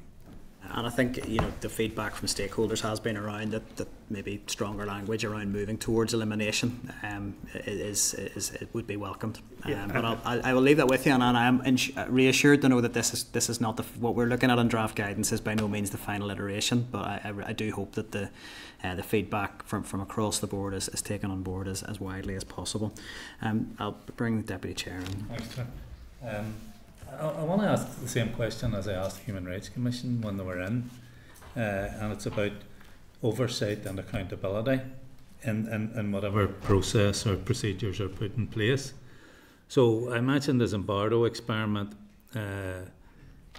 which was carried out at Stanford University in the early 80s. An experimental prison was set up, and students were randomly designated to be guards or prisoners. And that had to be abandoned within a very short space of time because the guards began abusing the prisoners. And the learning from that is that where you give one group of people power over others, unless there's clear oversight, checks and balances in the system, power is going to be abused, and that's what happened. And we've seen it here. In a number of the health scandals, and we hear from parents as well of children, particularly children with special needs, who have been subject to restraint and seclusion. And I know there's talk about recording and monitoring and reporting to parents if any of these practices are used, but actually in Muckamore, in the psychiatric intensive care units where there are the very intellectually disabled patients were held, even though the direction and the guidance from the Trust was that seclusion should only be used as a very last resort. Some of the patients were being put in a seclusion room 70 and 80 times a month. Now that was being recorded. And when the RQIA came in to inspect, they saw those records. But still it didn't raise a red flag. And the question I want to ask is, in the process of recording and monitoring and informing parents and so on, where does the accountability rest? Because unless there is someone accountable, nobody's accountable. And I'm just wondering, in terms of the process, could you step us through a sort of practical example of what would happen in a situation where it came to light that these practices were being used against a child when they shouldn't be? I think that is a key point in all of this in terms of how this is delivered ultimately. I think in terms of accountability, there's probably different layers of accountability, not to try and dodge the question, but there's probably a strategic accountability at departmental level to set a right policy and legislative framework, and these kind of practice that you set out, Pat, in terms of how do we record the information or how do we act on that information whenever we get it. And that's whenever the EA also come in terms of an operational accountability to record the information and oversee it. And then at a school level, the boards of governors being ultimately accountable for what goes on within their school or setting and making sure. So I think there's different levels. I think in terms of who responds, it might depend on the various case. If a case is being raised to a board of governors that this has happened either for a particular individual child or a particular staff member, we would expect, again, mandatory reporting and recording of where that information is and the board of governors to be acting on that. And obviously there's already existing processes in place to a certain extent about safeguarding and child protection, and then being escalated either to the PSNI or social services and through our colleagues in the CPSS in terms of the EA. In terms of if we get to a position where we have mandatory reporting of this data and central collection of it, now we need to think that through in terms of how that works in reality. It could be that you'd have trigger points so you could identify a sort of almost an audit of where it was going. But that's my point, Peter. Yeah. You see, because it was being recorded in Muckamore, yeah. And when the inspection team went in, it still didn't raise a red flag. And if the minister comes to you and says, I want your team to do a particular job, and then when you come back next Monday, it's not done, who's responsible? And you look left and right and see who you said should have done it. But if the minister says, I want you to do a job, and Peter, if it isn't done, I'm holding you responsible. You'll make sure that job's done.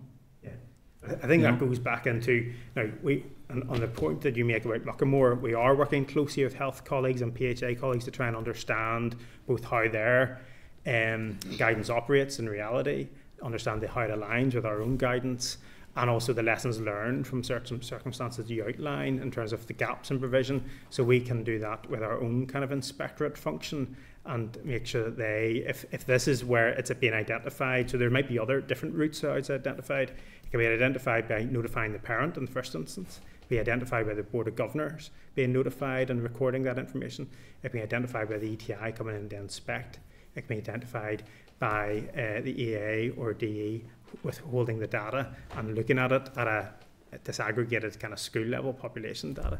But then we have to decide what are the steps that we put into place. And as I say, some of these instances would actually be beyond what education should be doing, or they don't have the front line response. It would be a social services and PSNI issue as well. So I do think that's trying to set out what would happen is a key point, the lessons from Muckamore and other, and in terms of working with our colleagues in health and ETI and others to try and identify what the roles and responsibilities are. I think that is a fair point. But as I say, I think throughout all of this, the department have shown how serious of an issue it is. To bring forward the statutory guidance rather than just guidelines or policy framework shows that we are taking it seriously. And I think there is that issue of transparency and reporting. But also, I would say we need to sort of build trust in the system as well, that the schools are confident to share their data and how it will be used and how these instances will be acted upon. So there's an element of that as well, Pat, I have to say. But I do think you're right that we need to identify the trigger points where action has to be taken. But ultimately the Board of Governors are the closest ones to the ground on that. But we have a strategic accountability.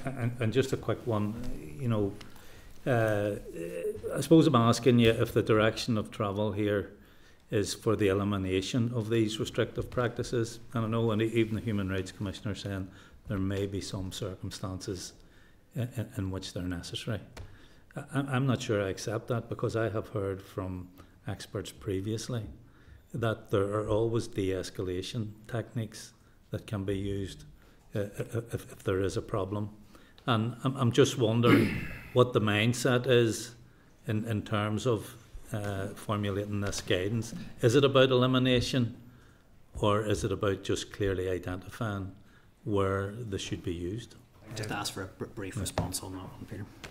As you go back to the first point, that this is about the management of these practices, but I think what we need to say is this is the final step of what should be many other steps in advance to get to that de-escalation point, and that is changing the cultural shift about how we respond to behavioural issues, how we change the adult sort of mindset to how we deal with, how do we identify triggers, and sort of most of the training and support is probably in that 99% sphere rather than this 1% sphere, if that's how we change the cultural mindset. And I think the other point just to make is that I think I've lost my other point. I'll come back to my other point, but no, I think it is that change in their cultural position. Oh, the other point was, I think in the reporting of it, very briefly, sorry, the key issue is whenever this has been reported on, that staff members who take this forward or have been involved in this are reflective and ask, what could I have done differently? What should I have done before we got to this position? And it's almost getting that mindset throughout the entire system. I think the accountability issue is one we're likely to follow up with yourselves on the back of this session. Kathy, you were next. Well, thanks, Chair. You mentioned there, Peter, about how the education guidance and how it aligns with the health guidance. We'd heard just before your own presentation that there is a clear misalignment there between the two. One area of particular interest to me is around childcare, and childcare obviously sits within education but has a huge overlap with health. And I was just wondering, has there been cross-departmental work in there in terms of the review of the minimum standards? Surely this topic and this issue will fall under health's review of minimum standards, and what has education input been in that? Because we can't have a misalignment when it comes to that minimum standards within childcare.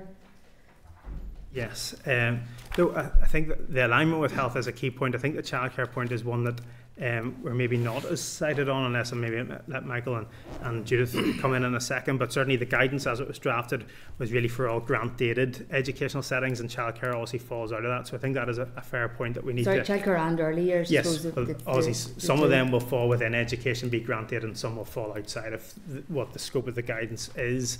I think the general point about aligning with health where the two overlap, so they'll overlap as you set out in terms of the early years, and they also overlap within special schools where allied health professionals are working. So we've had conversations in the last week or so about working closely again with health to look at those areas of alignment. I'm not cited personally to the issue of the childcare kind of issue about the minimum standards, but we'll take that as an action to discuss that with health, unless any of the colleagues want to table. No, it's not an issue that's came up in my time, certainly involved in this in the last year, in terms of the childcare element. But as Peter said, we've worked very closely with DOH's colleagues, PHA, in developing the guidance.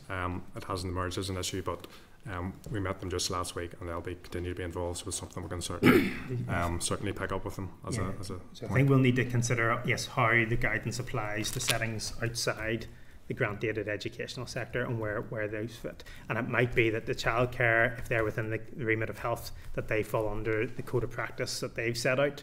But we need, again, go back to the Chair's point, clarity on where these things lie. I take your point, but it's in terms of the minimum review, childcare will fall under health, but in terms of the responsibility for a childcare strategy, early years, it does sit within education. Yes, it sits within education, within colleagues within education who work closely with other departments to sort of coordinate the executive strategy on childcare. So, but I think in terms of RKIA and the minimum standards, they probably fall within the remit of health, but I think we need to take that up as an action for ourselves to have a further conversation on that point. And we get some correspondence back. Yes, absolutely. We'll take that on and we'll write back to the committee on that point. We can note that as an action. Yeah. Thank you, Chair. Thank you. I was actually going to ask a similar question about the difference between health and education, allied health professionals potentially working told different things in different settings. So it'll be useful just to see a bit more about that. I'm conscious, obviously the committee had the briefing with Deirdre, and we've been having this discussion today, and there's a campaigner, Shona, removed the room, and I keep thinking about her son and how, he stopped talking and started barking, and she didn't understand why. And this is such a serious topic. It's so important we get it right. And I just want to circle back to the reporting system. If you've looked at best practice in other countries, other ways of doing it, I don't fully understand how we're going to have a robust reporting system in place. Like, if I had a child who was nonverbal and I wasn't sure what was happening during the day, I would want to know that there is a very clear reporting mechanism. It's being addressed, and I just don't think parents feel that that's the case. So, I mean, what reassurances can you give around that, and what does best practice look like around this? Okay, on the second point, Kate, that you set out, I suppose the first instance, throughout this process we have tried to engage with parents with lived experience and take their views, and we will continue to do that as we children as well. And children as well, absolutely. To understand both why things happened, how they were managed, and the impact of them, so we can reflect them in our final guidance document. I think in terms of reporting what best practice looks like, as we say, the restrictive practices, which are the reactive ones in terms of crisis situations, where those occur, parents need to be notified, must be notified, mandatory reporting to them that what happened, why it happened, and there's a document, the guidance speaks of what needs to be shared with them on those circumstances, so they have clarity about what's happened. And that is a key point about transparency, and it goes back to your point as well. Some of these young people will be the most vulnerable, who cannot advocate for themselves, potentially cannot share what has happened in the school setting, so that needs to be a must for schools that have to do that. In terms of the supportive practices that we've talked about, in terms of which are more practices to allow access to education, they must be, agreed with parents in advance, and children and young people where that is appropriate to do so. They must follow an agreed care plan, and that care plan then must be adhered to within the setting. I think there's no point having a care plan if it's disregarded. So I think it's, again, that is what good practice looks like. I think other jurisdictions are on the same sort of journey as us to a certain extent. Some are slightly further ahead and some are slightly further behind, let's just say. I think the issue of reporting is a recurring theme across each. And I think the general consent is it has to be mandatory and has to follow these kind of principles of good practice. In terms of the health settings, again, not to reiterate, but we are working closely with health. I think the issue is where health and educational professionals are working in a same setting or with the same young people, that there is clarity about the definitions and the guidance that they're operating under is something that we've listened to. But we also need to be mindful that our guidance was primarily for the educationalists, and the allied health professionals will operate under their health guidance. But we need as a close alignment as possible, and where there can't be alignment, we need to understand why and have a rationale for that. I don't know if, do you want to say any more about the jurisdictions about reporting or anything? Well, we do meet with the other jurisdictions fairly regularly, but every 3 months, just to sort of share best practice and to build our knowledge and discuss the issues and challenges we're facing. I think it's fair to say that, given the sort of complexity of this issue and the polarised views on it from different stakeholders, that England, Scotland and Republic of Ireland have faced very similar challenges to ourselves in trying to progress this. Like ourselves, it's taken a significant amount of time, maybe longer than we would have wanted to progress this. So England are at the stage of working towards issuing draft guidance in the coming months. Scotland have just issued their consultation summary report, and the Republic of Ireland are reviewing their guidance after a pilot in special schools. So I suppose it's just to illustrate that it's not only ourselves who've taken some time maybe to progress this. It's across the board. But we'll continue to engage with those colleagues across the other jurisdictions. It's been really valuable. Thank you. And just one final point to make. I was with some of your EA colleagues this morning, and they made the point that, with limited space, space is needed for de-escalation often as well. And when so many of the schools are at maximum capacity, it's a key factor in this as well. So we have to be looking at the environment as well as that. But thank you, Chair. Carol, you thank you, Sharon. Thank you so much. I suppose I just wanted to touch on the Board of Governors aspect. I note within the NICI report they have detailed it's a long drawn out process. It is very difficult, for parents, and then at the end it seems to be that if they're unhappy with the outcome, their only option was to go through a legal route, or to go to the Northern Ireland Public Services Ombudsman. So obviously for parents, how can we make that process, if they do feel the need at the end to go through a complaint, how can that process be better for them to move through? Also, the Board of Governors aspect, and whenever the Education Authority were in previously, I know within my own constituency there's quite a lot of roles within the Board of Governors that aren't actually filled at the moment. So again, how are we getting the right people in to make the decisions and making sure that they're trained to make and to provide support for parents and pupils in the schools in these circumstances? Yes. On the second point of Board of Governors, and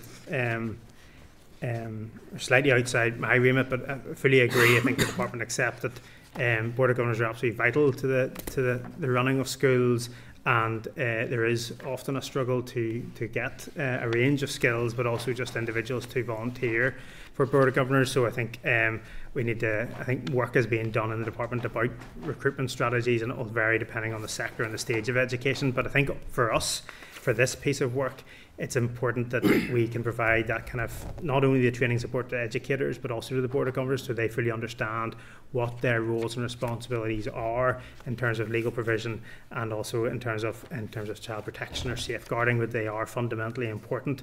So I think whenever we set out our roles and responsibilities, we need to think about where the work is landing and how do we support those individuals. On the complaints process, I think the guidance does set out a system about how parents could either make complaints, raise complaints, and where they're not satisfied through the recourse of action through the Board of Governors or NIPSO, that they could speak to the EA, they could whistle blow. There's other routes available to them. And I think, again, it goes back to one of my earlier points about who this guidance is for. And at the minute, it might be dense and hard to navigate, possibly, for every individual, and therefore we may need to think about how we present it in different forms for parents, for children, for educators possibly. But a key point is for parents about what are their rights, who do they go to if they're not content, and if they're not content with the recourse of action, who do they go to next. The guidance does set out options for that. It's just how we present that, I think, and communicate that. Yeah, no, and just even within this report, it did say a number parents tried to notify the EA but were disappointed when they were told they had no authority or legal duty over the decision-making process or Board of Governors. So it's even trying to get that narrowed out to say, you know, who is responsible for what, and if they make a decision I don't like, where do I go from there? So for parents, I think it's extremely important that that's all cleared up. But I think the baseline of that is making sure the Board of Governors are resourced right, their positions are filled, and they feel confident making those decisions, you know, moving forward. Yeah, and absolutely. And that if the Board of Governors make a decision that the parent is not content with, where do they go next? And they feel like they're being listened to and responded to, I think is key. Yeah. Yes. All right, you were next. Sorry. Thank you all very much. The briefing before with Human Rights Commission, I think, really fed into the conversation about the urgent need for better training. I'm just mindful when it comes to seclusion and restraint, this is a trauma not only for the children themselves but also parents. So I'm just mindful when something like this is reported, what role do yourselves play, I suppose, in providing support for parents who have experienced this? Because it must be traumatic in nature to see their children, whether they're non-verbal or too traumatised to tell their story, and the impact that that has on the whole family as well. I'm just mindful what support is available and how can it be accessed for these parents and families and guardians? Okay. I'll start, but maybe let Andrea come in a second about training and things like that. I think that is the challenge, and I think probably, to be honest, Cara, it probably is a gap, I suspect, in provision at this stage. You know, a lot of our focus on the training will be for the educators in the classroom, and the response will be targeted towards the individual child in question. I think the key starting off point has to be that transparency in the reporting process, so that parents understand what happened, why happened, and and did listen to their voice in terms of the next steps in that. But I just to be honest, I think there's probably limited work that the department already does, or maybe even the Education Authority, but I'll pass to Andrea in case I'm missing something possibly on that. Thank you, Peter. I suppose in relation to training, so as Peter has already referenced, the training is very much focused on support for education staff in relation to responding effectively and appropriately to support children in an early intervention, trauma-informed collective care responsibility.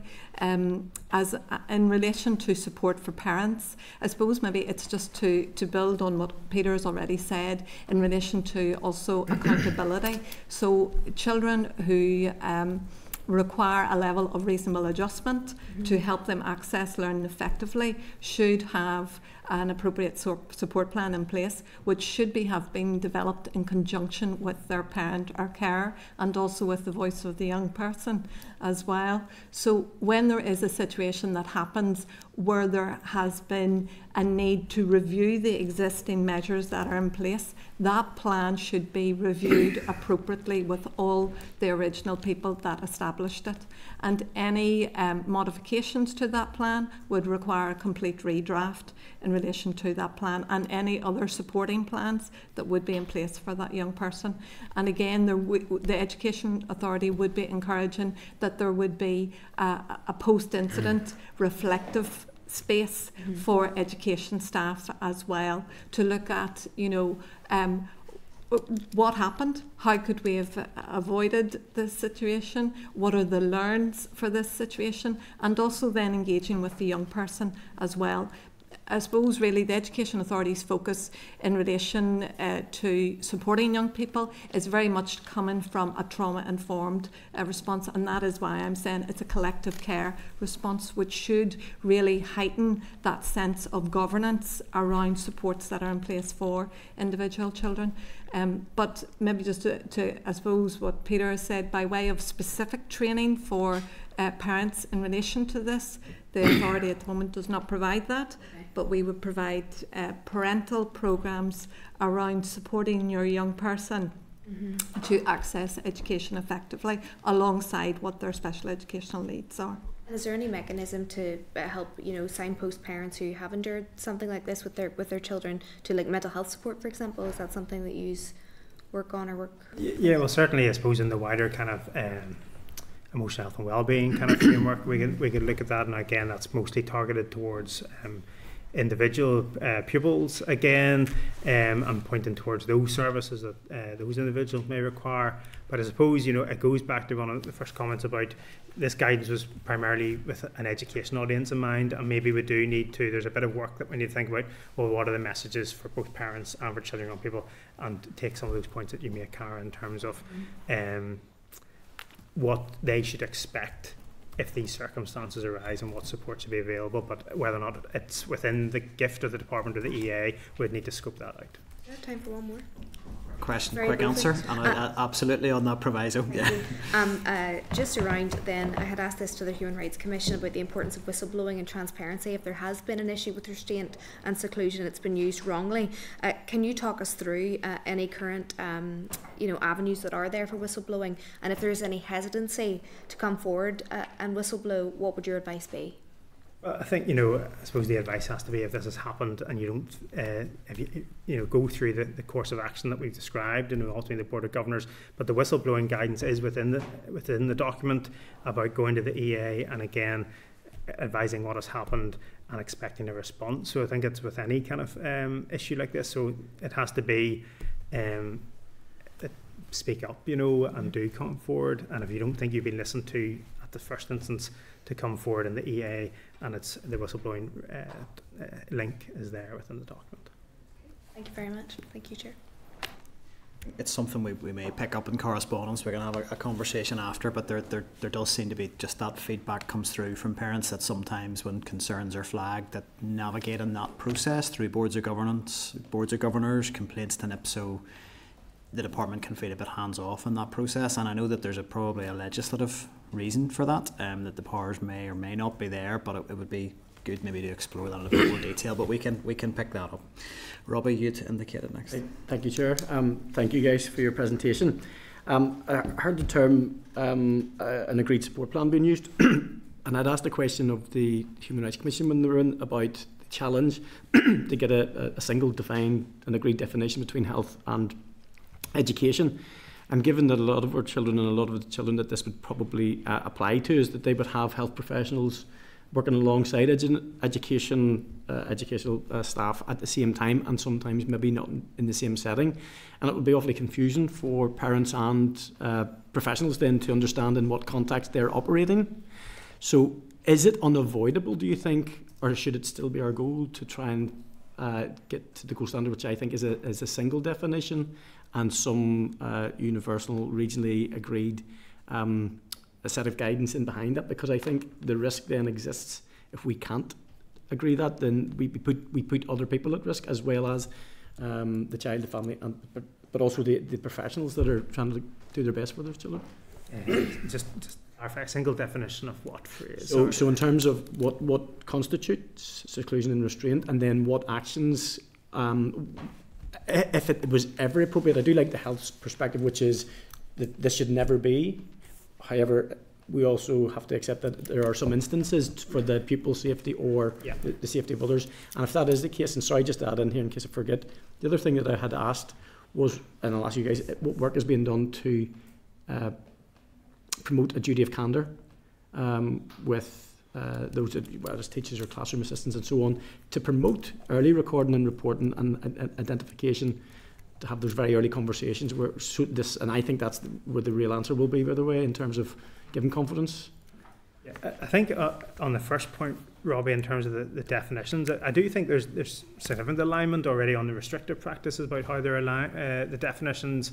I think the issue that's come up during the consultation and engagement with stakeholders is this terminology of supportive practices maybe caused a bit of debate, and the intention behind that was really a restrictive practice being that kind of reactive response to a crisis, or supportive being interventions before that. I know health would use a slightly different approach in terms of maybe everything is restrictive, but some things are reported on more than others, or reported on in advance rather than after. So I think we need to look at how those terminology, restrictive and supportive, align or don't with health, and where we can bring alignment. But I think the general point about health and education are working quite often with the same young person, and making sure there's understanding what the role of health is versus education, and there's a consistency in terminology as far as we possibly can deliver. And I think we can get to that space. But I should say, that kind of terminology of restrictive and supportive did go through a significant co-design period with a range of with health colleagues as well. And these issues weren't identified, so I think we need to go back and relook at them and how they operate in practice, especially in special schools. On the duty of candour, I think, going back to some of Andrea's points as well, I think this is a cultural shift that needs to be undertaken about behaviour. The changing profile of the whole of society, but also primarily the changing profile of our learners is significant. There's far more complex needs. There's far more complex medical needs. Young people who are in education now who may never have been in education previously because of other services closing off.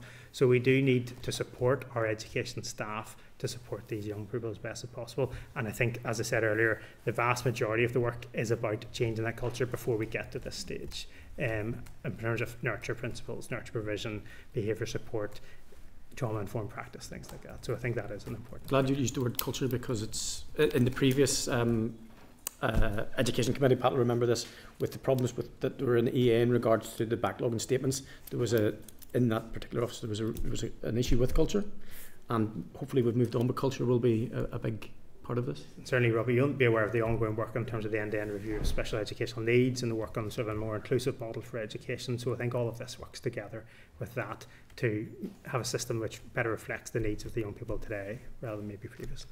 Thank you. Thank you. No other indications, I don't think, at this stage. So that brings that evidence session to an end. Thank you all for your time.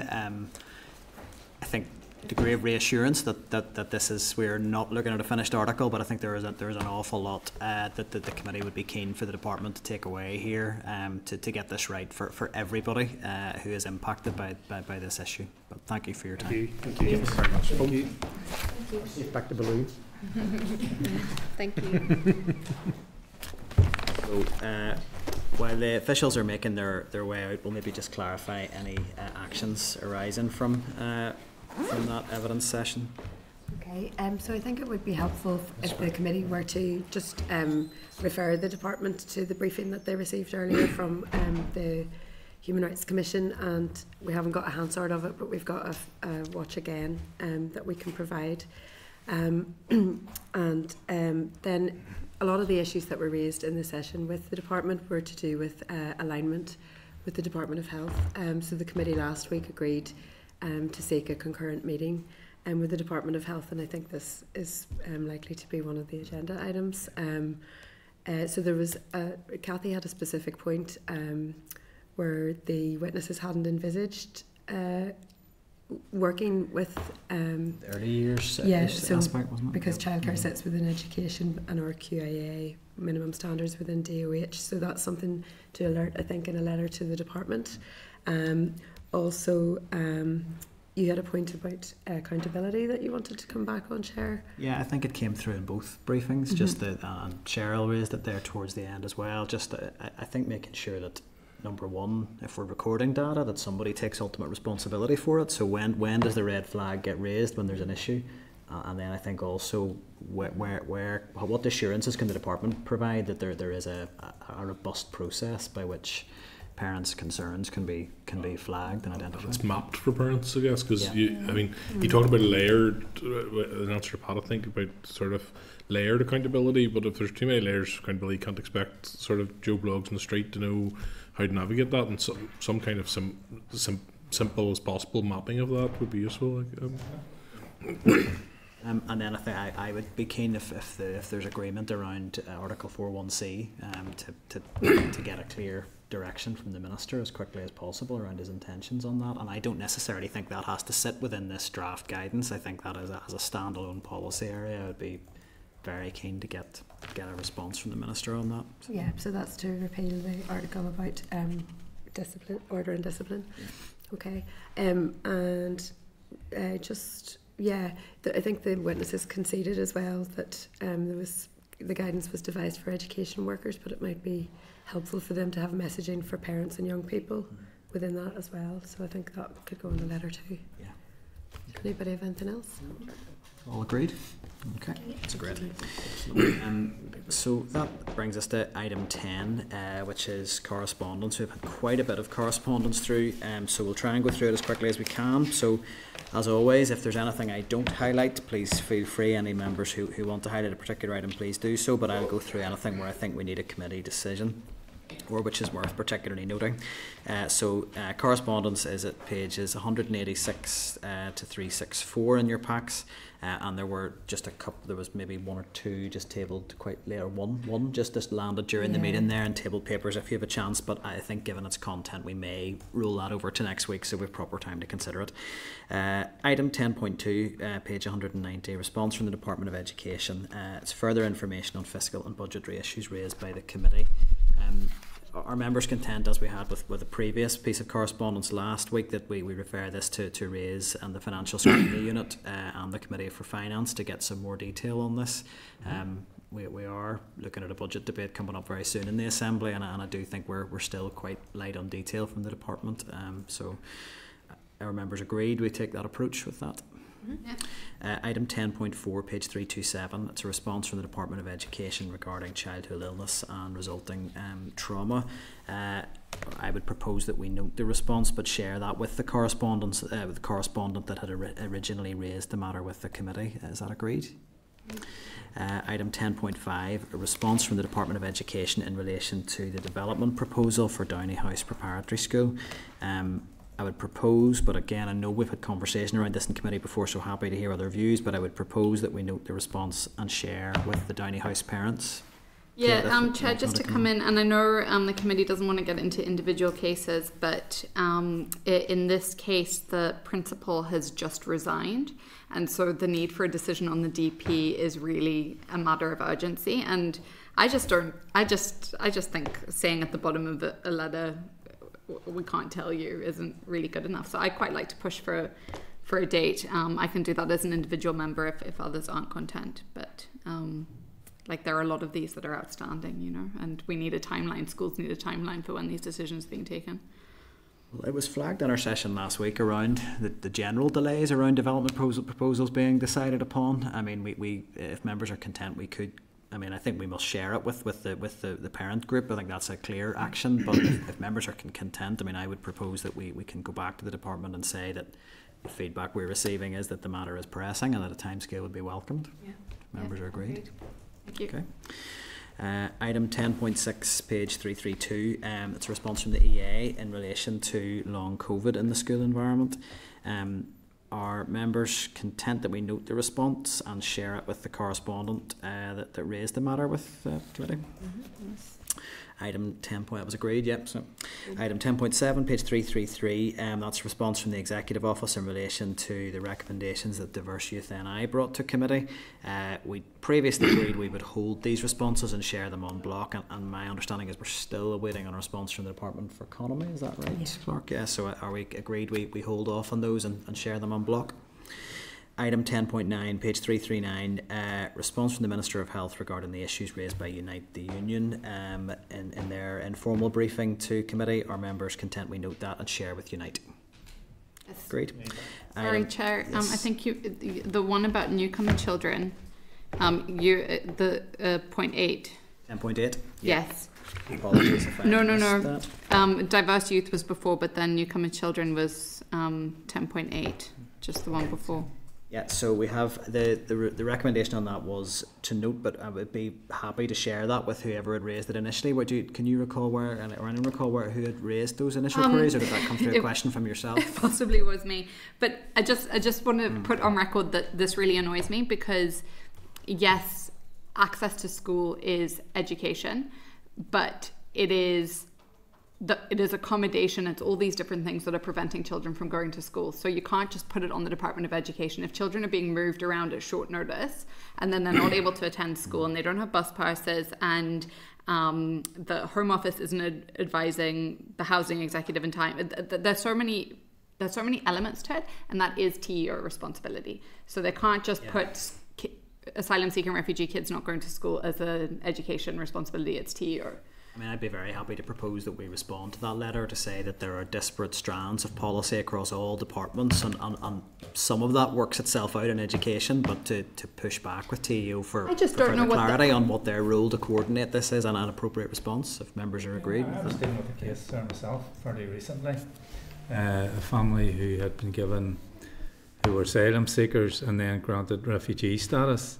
But you'll know this, Kate, that once they get the refugee status, mayors are at the door telling them they have to leave the house, and then they go on the housing executive list of homeless, and they were put in temporary accommodation up beside Divis Mountain in Stanton Stones. They have these, they're actually holiday pods, and the family were put in there, but there's no public transport anywhere near. The family hadn't got a car.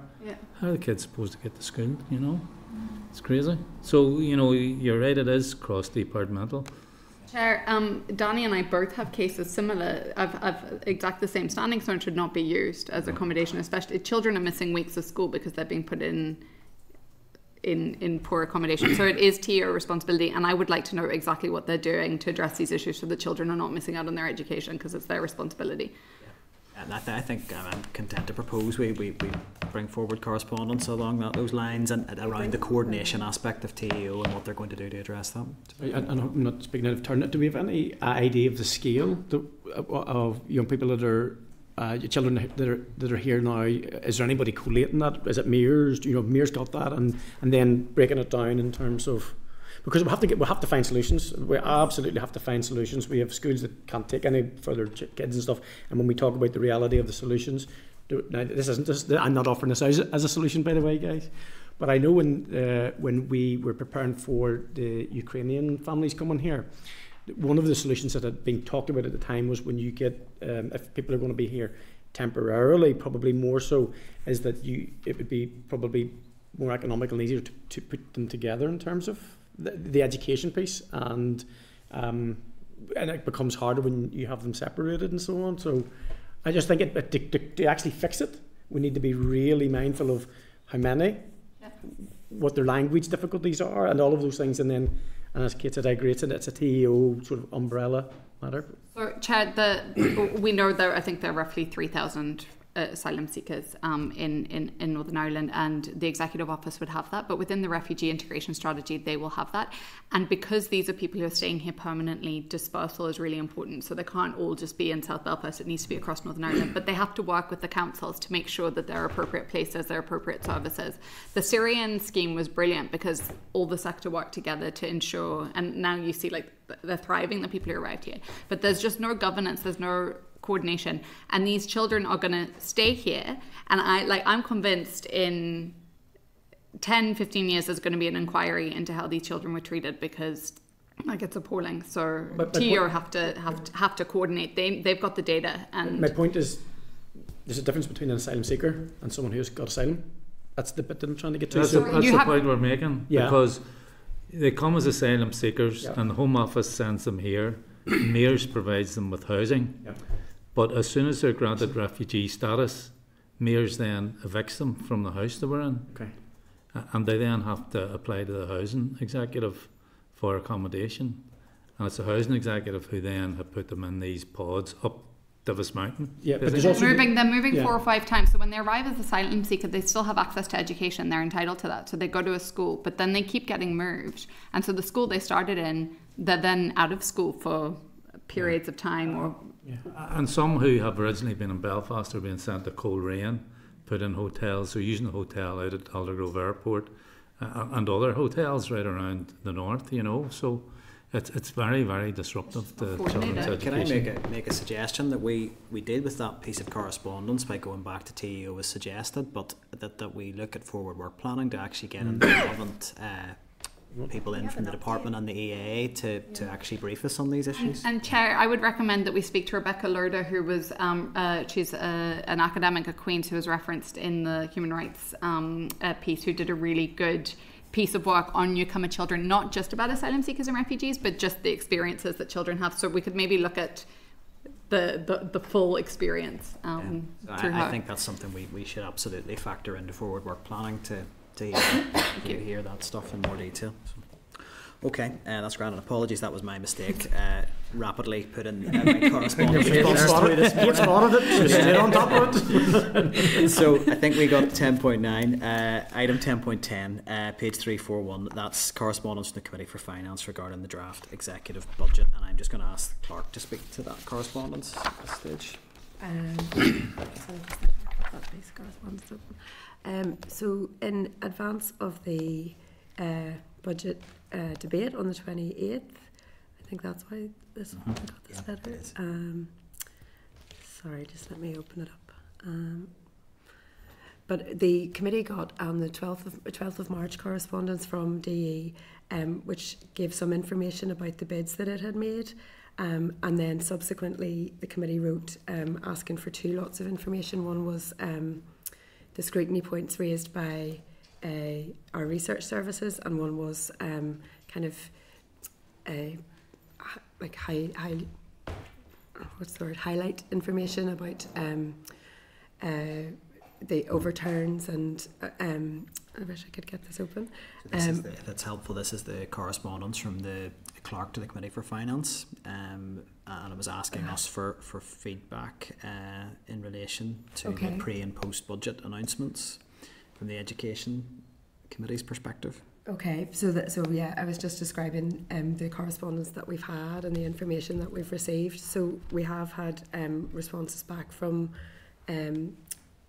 DE in the last 2 weeks, providing information that we'd asked for, and we're providing those now to raise and to analyse them.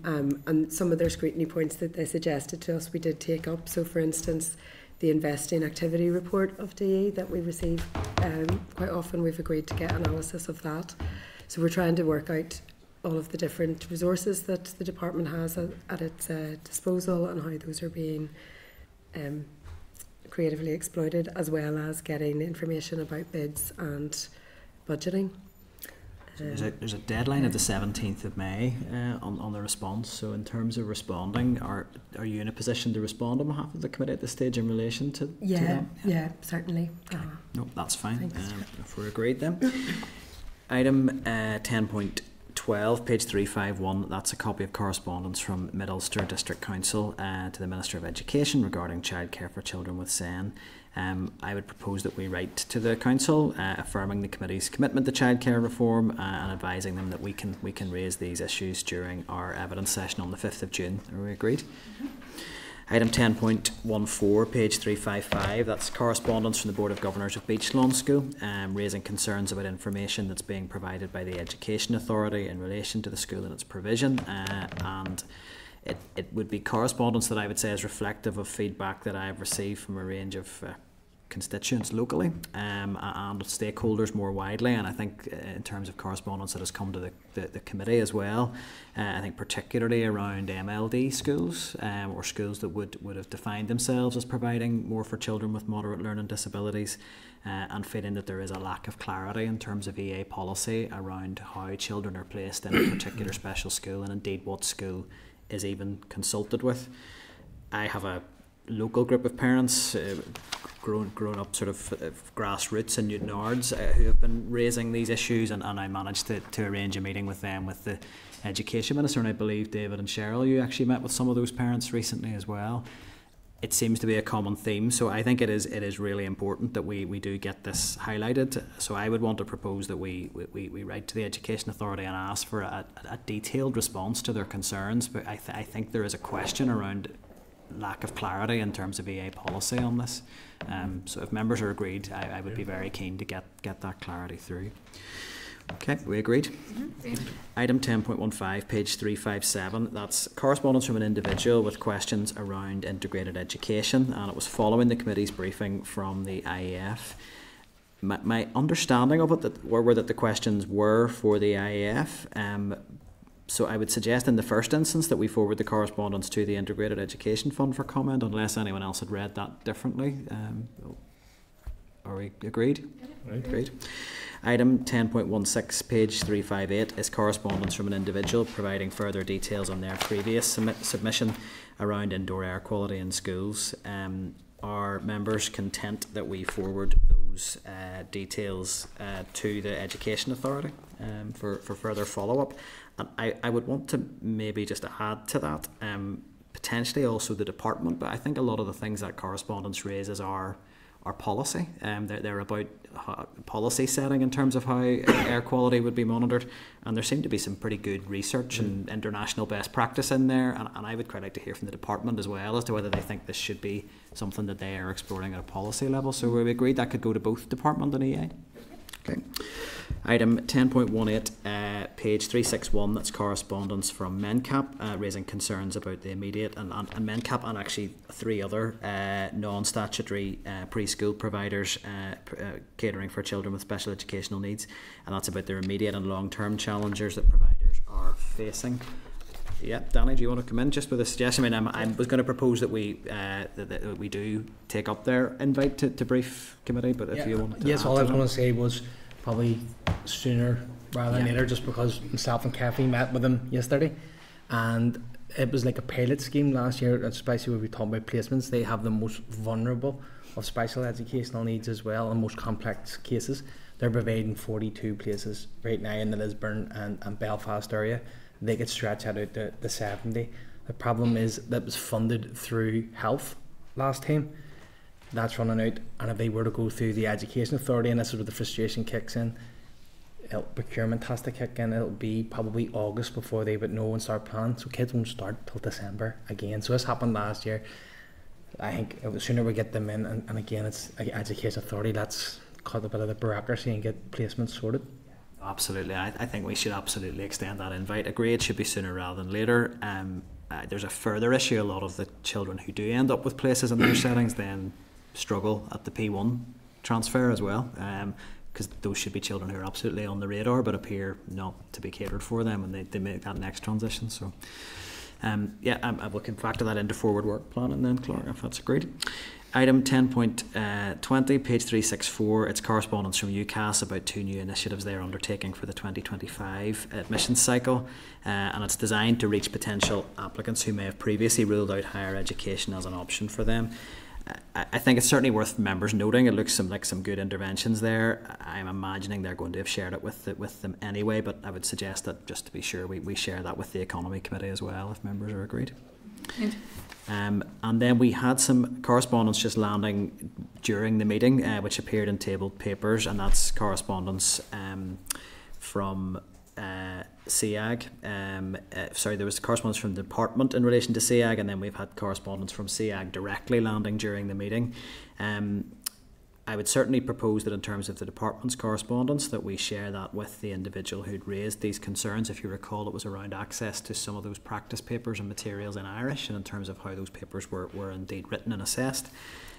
The material came through from SEAG. I was trying to read it during the evidence sessions, I think, so that we have a proper discussion around it. Are we content that we carry that over to next week? Because I think it would be good for members to have a look at the SEAG website and actually look at what is available, because they make some very clear assertions in that correspondence. So if we're happy to carry that one over to next week. Great. Okay. Great. Other than that, are members content to dispose of the correspondence as per the summary note at page 186? Agreed. Agreed. Okay. So that moves us on to item 11, which is forward work programme, which I think we should probably take a few minutes to look at, just to be sure that we are heading in the right direction in terms of the priorities we've agreed and some of the groups we've agreed to invite. So looking to next week's meeting in the forward work plan, we have a briefing from, I think it is largely the same officials who were before us today. We have two briefings from the department around the emotional health and wellbeing framework and around the Addressing Bullying in Schools Act. So I think those two items there very much in keeping with our focus on looking at the needs of young people in the system and their mental health and wellbeing. We don't have a stakeholder engaged at this stage for that, so I would be happy to take feedback from anyone. There's a couple of people we've reached out to who haven't been free, so if anyone has anyone, even offline, want to suggest anyone through the clerk that they would like to see, we can potentially reach out to the Anti-Bullying Forum again to see if they have anyone they would be able to send. And then we have our concurrent meeting with the Economy Committee, which I'll be chairing, and my understanding is that the chair of the Economy Committee will take the deputy chair for that. So we've had an initial conversation on that, but we can firm up on the details down the line on that. I think beyond that, a lot of stuff that is sitting in there is TBC, but I just would be keen to take brief feedback from members as to whether there's anything else that they would like to see coming into those slots as we approach recess, because there are some potential gaps there where we don't have anyone in. Is there anything missing? If I could just say about the 29th, yes. That will be the committee's first opportunity to meet the review panel. So they may come along to the morning meeting with the Economy Committee, all are part of it. And then there's the Youth Assembly is providing lunch that everybody can drop into on their way to the Education Committee at 2, and that includes the independent panel. So that's quite a busy wee day. Yeah, it is a busy day. Yeah. Sorry, Chair, when's the Minister next coming in? We have the Minister scheduled, and it looks that it is a definite for the 12th of June. Yeah. Okay. Actually 3:30 he plumped for in the end. Okay. So I think we were, Danny, if you wanted Would it be to come in, possible to maybe squeeze the regional bodies, youth bodies in? I had flagged that with the clerk as well. I don't know where we're at with that in terms of the regional bodies representing the non-statutory youth work providers. Have we had a direct approach to them yet? No, I was thinking on that 26th on the of June 26th session? of June. Yeah. But I think we don't have a bigger room for them, so it would just be in here. So that's in like Youth Work Alliance, Youth Work Accord, those groups. Is that who you were thinking? Okay. So would you want them to present separately, or? Well, my understanding is they're coming together with specific asks, so there'll be a probably a member from each of them, but it's going to be solely around funding or how the community sector is funded. Because if we recall, when we had a briefing on youth services from the EA, we had the uniformed organisations, but the other stakeholders in the sector then had come back just shortly before that to say they had a proposal around maybe a future model for the sector. So I would agree, if we can factor that in. Okay. Would be good You to see, get the them Youth in. Start Consortium is in on the informal meeting on Tuesday, 25th of June.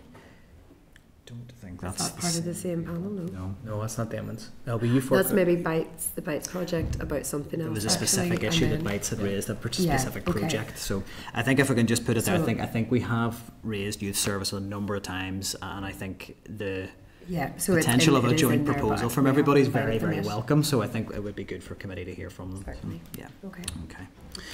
That's fine. So on that basis, with those additions, are we happy to endorse the forward work plan as drafted? Great. Okay.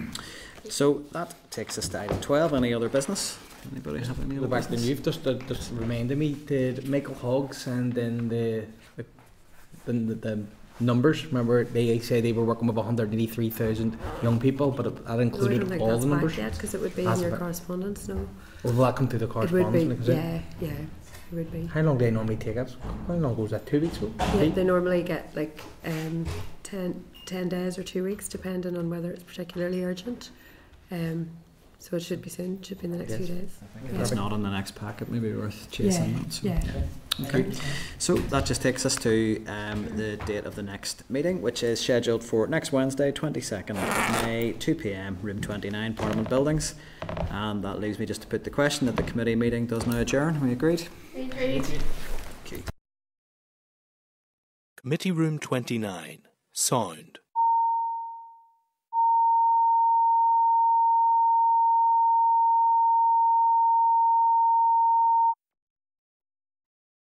Committee Room 29. Sound.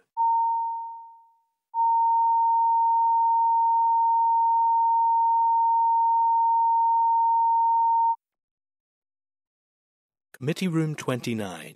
Sound.